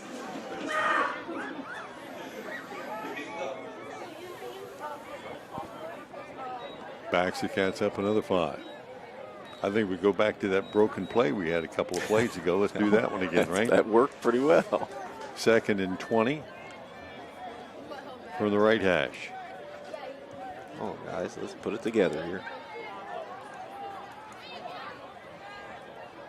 2-by-2 set, and again, movement up front. Cats aren't even getting to the line before guys are moving here. And I know it's your second unit. Ooh. Can't call out the snap count. Called that one on the defense, huh? Not going to be a legal procedure on the defense? That was. Well, maybe that's why we were jumping to begin with. 11th penalty for Ravenna for 100 yards, I have. Yeah, both teams have had their issues tonight with the hankies. Lots of them.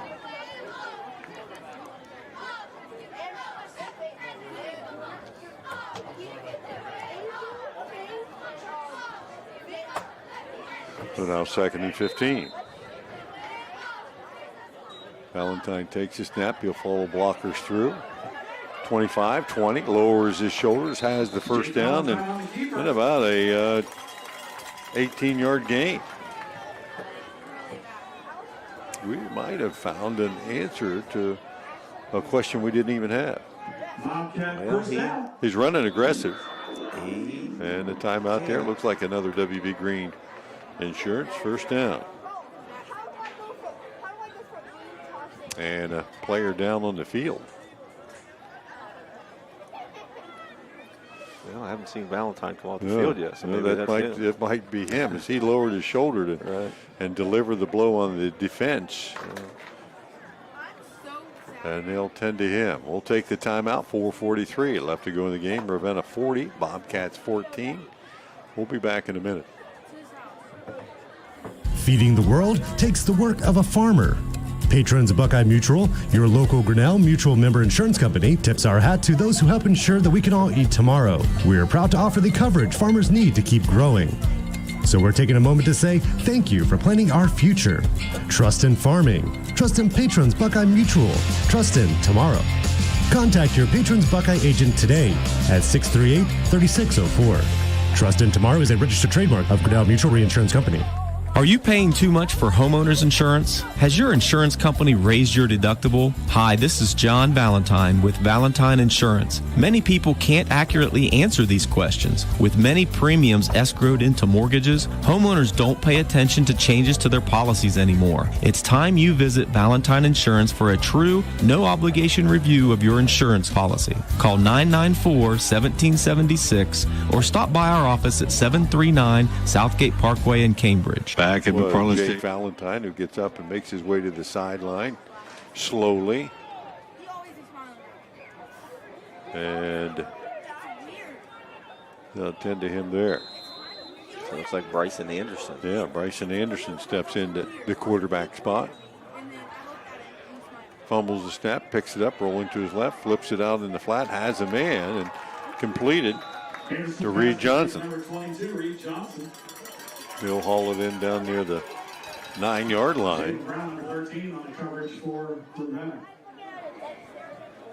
Second down and about 5. 4:18, clock continuing to wind down, and after a couple of touchdowns to start this half out, the Ravens have really never looked back. 4 wide look, low snap again that Anderson picks up. He'll have to take it himself, dips in, back to the outside. Broke one tackle, but not the second wave of defenders. Stopping number 33, Tyson Cool. And they'll give him 2.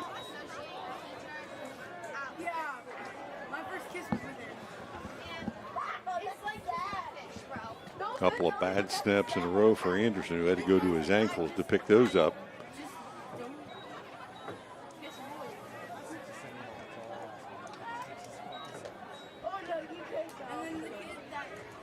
Third and 3.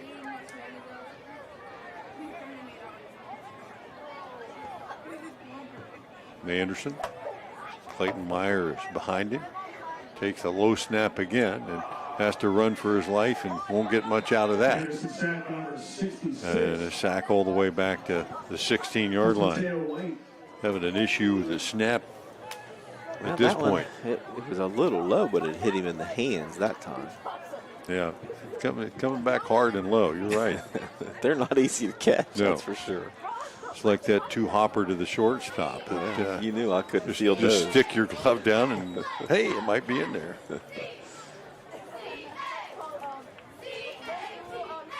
Anderson had to come all the way to the sideline, get a play.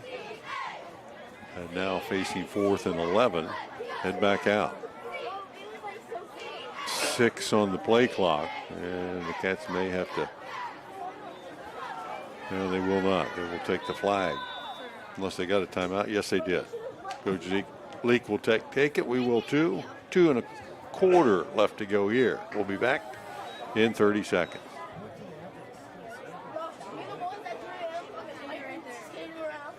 Should be your first stop. Mass Tires is now under new management and still committed to continuing high-quality customer service and offering competitive prices on top-of-the-line inventory, including Bridgestone, Cooper, Mastercraft, and so much more. Stop in at 519 Main Street in Pleasant City to see Chuck and Brandy. They're open Monday through Friday, 8 a.m. until 5:30 p.m., and Saturdays, 8 a.m. until 2 p.m., or call 740-685-1199.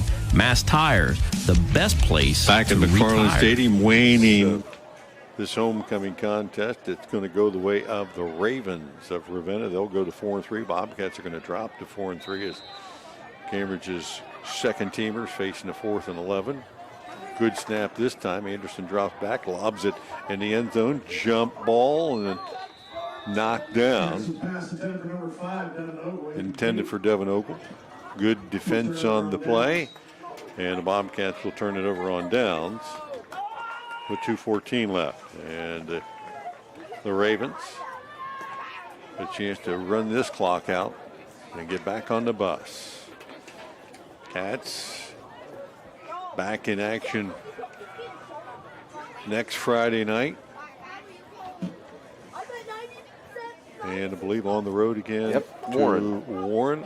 Warren's Local. new stadium, new turf field. They're pretty excited about that down there. Struggling a little bit this year after last year's career-setting year. They lost a lot of guys at Lost graduation. a real good senior class last year. Most successful, I think, season they've had in probably 20 years. So looking forward to heading down there to see their new stadium. Back home in week 9 against Marietta, on the road week 10 at St. Clairsville.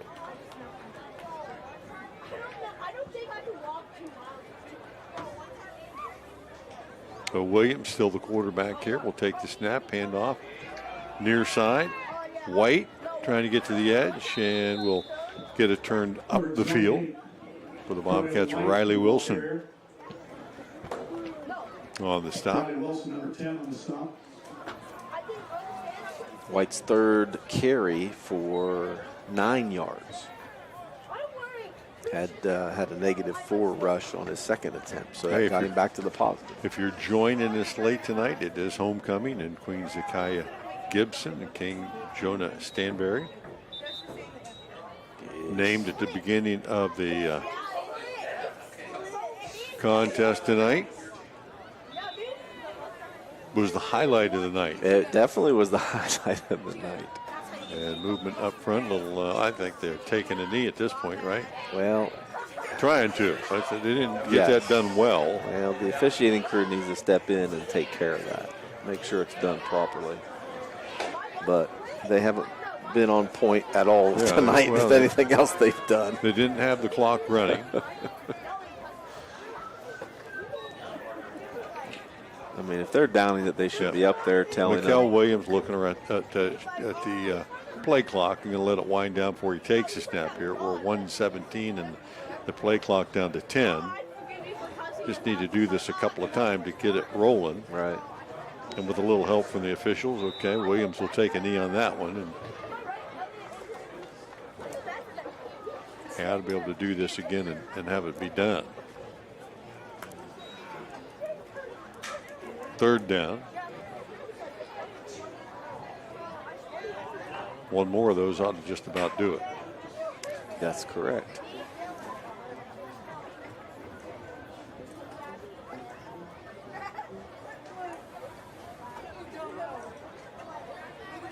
Play clock. And Williams, even though he's the backup, he's got this part handled. They'll wait that play clock gets down to about 5 or so, and now they'll take one more snap, and that'll be the final snap of tonight's contest, and they won't have to do that again. We'll close this one out here. Homecoming 2021 for the Bobcats ends in a loss 40-14 to the Ravenna Ravens. As the teams meet near midfield, we'll take a break. We'll get our stats scoring in order and come back with our post-game wrap-up right after these messages. Hi, there's Bill Arnett with the City Tire Pros Scoreboard Show. Let's start with finals. It was Meadowbrook blanking New Lex 28-0. John Glenn beat Riverview 48-14. Tri-Valley now 6-1. They down Philo 45-20. Zanesville, a big second half, beat Licking Heights. It was Sheridan hanging on to beat Maysville. Great game there at Sheridan, 26-21 Generals. Malvern beats Buckeye Trail 26-24. Buckeye Local shut out Caldwell 32-0. It was West Muskingum 43 and Morgan 14. Coshocton 32-13 over Crooksville. Barnesville blanked Toronto 37-0. Fisher Catholic at home beats Rosecrans 45-26. And Ridgewood stays undefeated, beating Sandy Valley 40-13. More scores for you in minutes on the Coshocton City Tire Pros Scoreboard Show. I'm Bill Arnett, ABC Sports.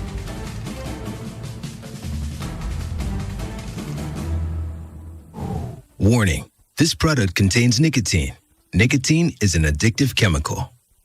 Because there's only one you, Vuse Alto is the vape as unique as you are. With Vuse by You, you can make your unique mix with any of 4 colors, 3 flavors, 3 nicotine levels, and infinite wrap designs. So how will you do you? Make Vuse Alto a vape that is yours. In store now. Discover more at Vuse.com. Vuse. Charge beyond. Vapor products. Underage sale prohibited. Website and offers restricted to age 21 and over tobacco consumers.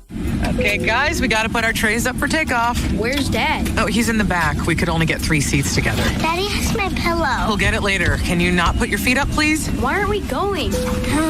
We must be in line for takeoff. Like security? Well, that was a different line. I have to go. We just sat down. But I have to go. The seatbelt sign's on. Why aren't we moving? Hey, no kicking. We're just 15th in line for takeoff. Son of a... Don't go there. Go on a real vacation. Go RVing. Learn more at GoRVing.com.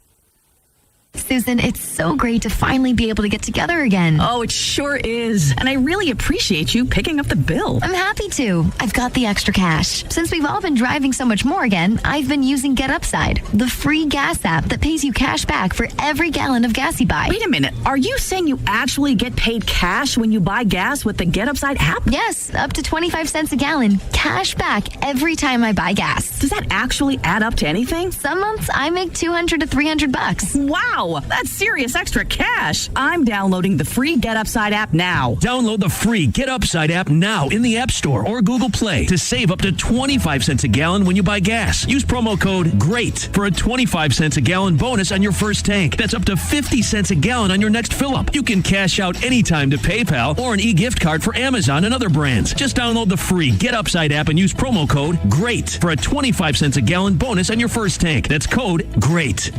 Southeastern Med is opening a balanced pain management center at 1210 Neal Drive in Cambridge. Southeastern Med has partnered with Pain Management Group, a hospital-based pain management provider, to establish this service line, and the clinic will be staffed by Dr. Timothy Coe and Katie Peoples, nurse practitioner. If you suffer from neck or back pain, arthritis in your spine and joints, complex regional pain syndrome, CRPS, nerve damage, muscle spasm pain, shingles pain, or headaches, you'll want to ask your physician for a referral to Southeastern Med Pain Management. Visit seormc.org to learn more. You don't always think about it, but our military members surround us every day. Whether they're active duty, veterans, surviving spouses, these folks have given up a lot to keep us safe. Abel's Heating would like to thank those individuals who live in Muskingum, Guernsey, Morgan, Noble, or Perry County in the best way they know how, by providing warmth and comfort to 2 individuals in need of a new electric or gas furnace before winter begins. For more information and to complete an application before October 20th, visit heatforourheroes.com. Abel's Heating, Cooling, Electric, and Refrigeration. One company, one goal. Your comfort. What would you do in the event of a total loss if you couldn't rebuild your house? Did you know that 80% of homes are uninsured? Erie Insurance has guaranteed replacement costs. No matter the cost, Erie Insurance will rebuild your house with the like, kind, and quality material. Call the offices of Carr and Antle today at 740-373-6058 or call or text Jim Antle at 740-995-3244 for a free quote. Carr and Antle Insurance. You're covered with us.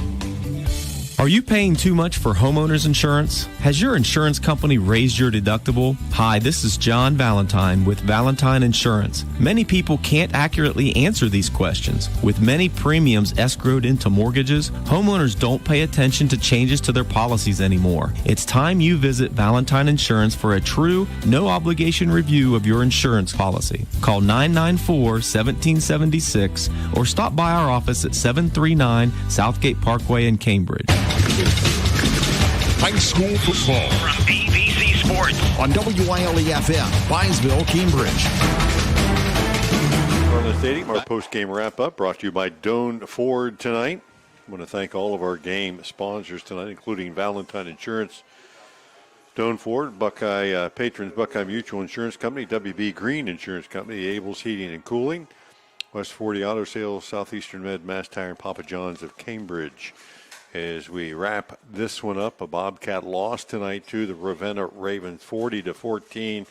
The final score, the Ravens got on the board first and last, and a lot in between. As Ethan Coben, I called him Coben and Coben all night long. I'm sorry, Ethan, but Ethan Coben, an outstanding game tonight. 42-yard run to get things going in the first period. 9:09 left. Extra point was missed, 6-0. Cats came right back. Caden Kenworthy adding a score off a catch from Caden Moore. That touchdown pass tied the career touchdown pass record for Caden Moore, and Kenworthy gets into the end zone. The extra point made it 7-6 Cats. It stood that way for a while, but that would be the only lead of the night for the Bobcats. Coben again into the end zone, the 11-minute mark of the second period. He would add another touchdown later on. Philip Barton would score, making it 20-7. And then O'Neal, a pass from Coben early third period, extending the lead to 26-7, and the route was on. Coben would add a short run, and then the Cats would strike one final time late fourth period as Owen Feldner would take in a record-setting pass, I guess, from Caden Moore, his 26th career 26, that's correct. Touchdown pass to be the career touchdown leader. So congratulations to Caden. Although in a losing effort, he'll have a chance to win plenty more games and add to that number in the coming weeks and years, as he's only a junior. But the Cats closed the gap to 33-14, and then on an onside kick attempt, Barton added another score as he scooped it up and scored from 59 yards out. Final score tonight, 40-14. The Ravenna Ravens will move their mark to 4-3. Cats will see their record drop to 4-3 as we move into week 8 of the season. Yeah, 40-14. You know, sitting here listening to your recap, and I'm thinking, we had a game 2 weeks ago that was real similar to that, 45-14. Close right? early. However, this one feels like it hurts a little bit more because we knew Bel Air was a good team, but we beat ourselves in the Bel Air game, right? I mean, 4 picks, went for it on fourth down on our own 30 and didn't make it. And, a couple bad decisions here and there. It got stuffed at the goal line against Bel Air. I mean, I had 6 different opportunities against Bel Air that we kind of shot ourselves in the foot. We didn't do that tonight, right? I mean, I don't think we had an interception. We had 1 turnover, the 1 fumble by Kenworthy. Penalties killed us tonight, but we gave up big plays. So I think tonight's loss, to me, feels even more disappointing. It just didn't look like the Cats were ready to play tonight. They, kind of stumbled through some things that looked good, a couple plays. A penalty puts you back in it. You can't make up for it. The kickoff return, just a lot of goofy things that happened there. But, You can't dwell on it. You got to move on. There's a lot of, as you well know, a tough week for the Bobcats. Mentally, and you're switching opponents, and it's homecoming, and you're dealing with parades and shuffling practices, and the preparation isn't probably what it normally would be. Yeah. And then, as you said, you're switching an opponent, and you're not really sure what you're getting into, and so the preparation probably wasn't as good as it would be on a normal basis. But now you just got to go ahead and right the ship and move forward. You got 2 opponents coming up in the next couple weeks that are certainly winnable games on the road, then back home for what will be senior night against Marietta, a longtime opponent that the Cats will have played and will continue to play in years to come. But then you close out the season with a pretty tough opponent on the road, state-ranked St. Clairsville, who's very, very good, and right at the top of the region. And so you'll get a pretty good chance again to figure out where you're going to stand going into the playoff hunt, and if you're going to have a look at the playoffs. If you're at going to this have point, to. The Cats are going to have to win. You probably got to win 2 of the next 3 to guarantee it. Absolutely. And maybe 1 of the 3 might get you in, but you don't want to be that 16 guy. No, one of 3 is going to be really tough. And really, you don't want to be bottom 4. You don't want to be 13, 14, 15, or 16. However, at this point, I think that's where the Cats are going to fall if they do make it, which – if they do win 2 of 3 down the stretch, they should put themselves in a position to be in that 14, 15 range, I think. So, that's going to have to be your focus moving forward. But, next week at Warren and the following week back here against Marietta, 2 games that you have to win for sure. So, a lot of things to build on tonight. There's a lot of sloppy play. The penalties, those kind of things. Yeah, a couple of those penalties late. Certainly correctable. But, again, double-digit penalties for the Cats tonight, like we've said, just about every game this season. So that's pretty frustrating. On the ground for the night, the Cats did run the ball 32 times, just like last week. Ran the ball quite a bit, but only came away with 107 yards, and you got to put a little asterisk there probably because your leading rusher was Jake Valentine. With 67 yards and on 3 carries. 1 was in the first half for 2 yards. But he had 2 carries. 1 was at 40 yards and the last one at 15. So garbage time, and you get a lot of yards. Right, so 107 yards total, but he had 67 of them in the last last couple minutes of the game. So Caden Moore, 10 rushes, minus 12. Trey Stotsbury had him 1 for 1. Caden Kenworthy was the workhorse with 15 carries, but he only had 56 yards on the ground. And then again, a couple other guys later through the air. We said Caden Moore did set the all-time passing touchdown record for Cambridge for a career with 26 and counting. 14 for 25 on the night for 161 yards. Did have 2 scores.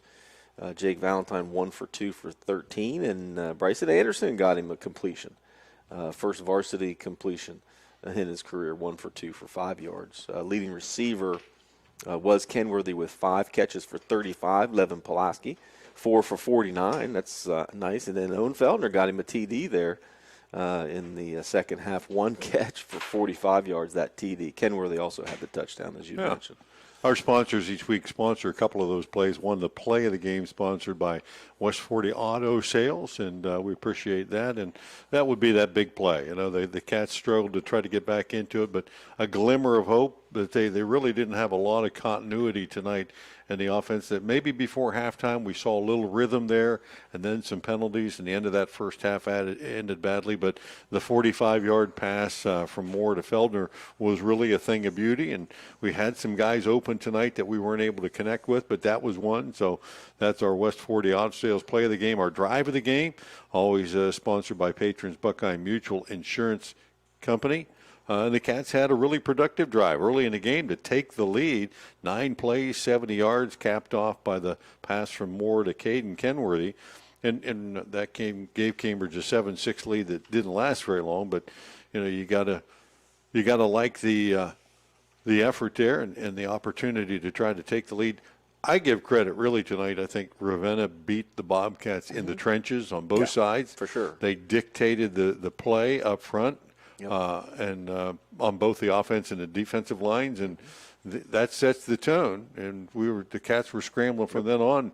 Moore never really had a clean pocket all night long to throw in, and they couldn't get Kenworthy between the tackles. And as we saw tonight, the defense was quick enough you weren't going to get outside them. Right, yeah.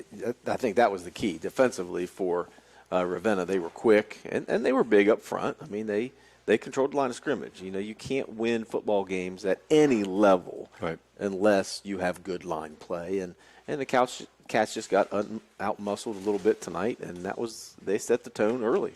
And it helps to have some athletic guys back there, too. Coben had a heck of a game. You know, as a team, they ran the ball 38 times for 231 yards. Yeah, they controlled 4 scores. things. So, you know, they controlled the ball.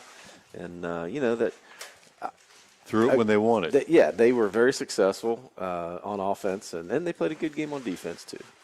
We want to also, before we check out tonight, congratulate one final time tonight's royalty, Queens Akai Gibson and King Jonas Stanberry. Thank Brett, our Prince on the Hill, back at the station tonight, our producer there, and for the team here at the stadium, bringing you all the action, and Adam Green and crew. Well done tonight. That'll happen again one more time for the Cats this season. Back here at home when they host Marietta, but next week on the road at Warren Local. We'll have all that action for you here on WLE 97.7. Final score again tonight, Ravenna 40, Cambridge 14 for the ABC Sports Team. I'm Bill Kifuri. Till next week, good night, everyone. High school football from ABC Sports. Tonight's game is brought to you by Doan Ford, West 40 Auto Sales, WB Green Insurance, Abel's Electric Heating and Cooling, Southeastern Med, Patrons Buckeye Mutual Insurance Company, Mass Tire, Valentine Insurance, Papa John's Pizza of Cambridge, and Car Anto Insurance.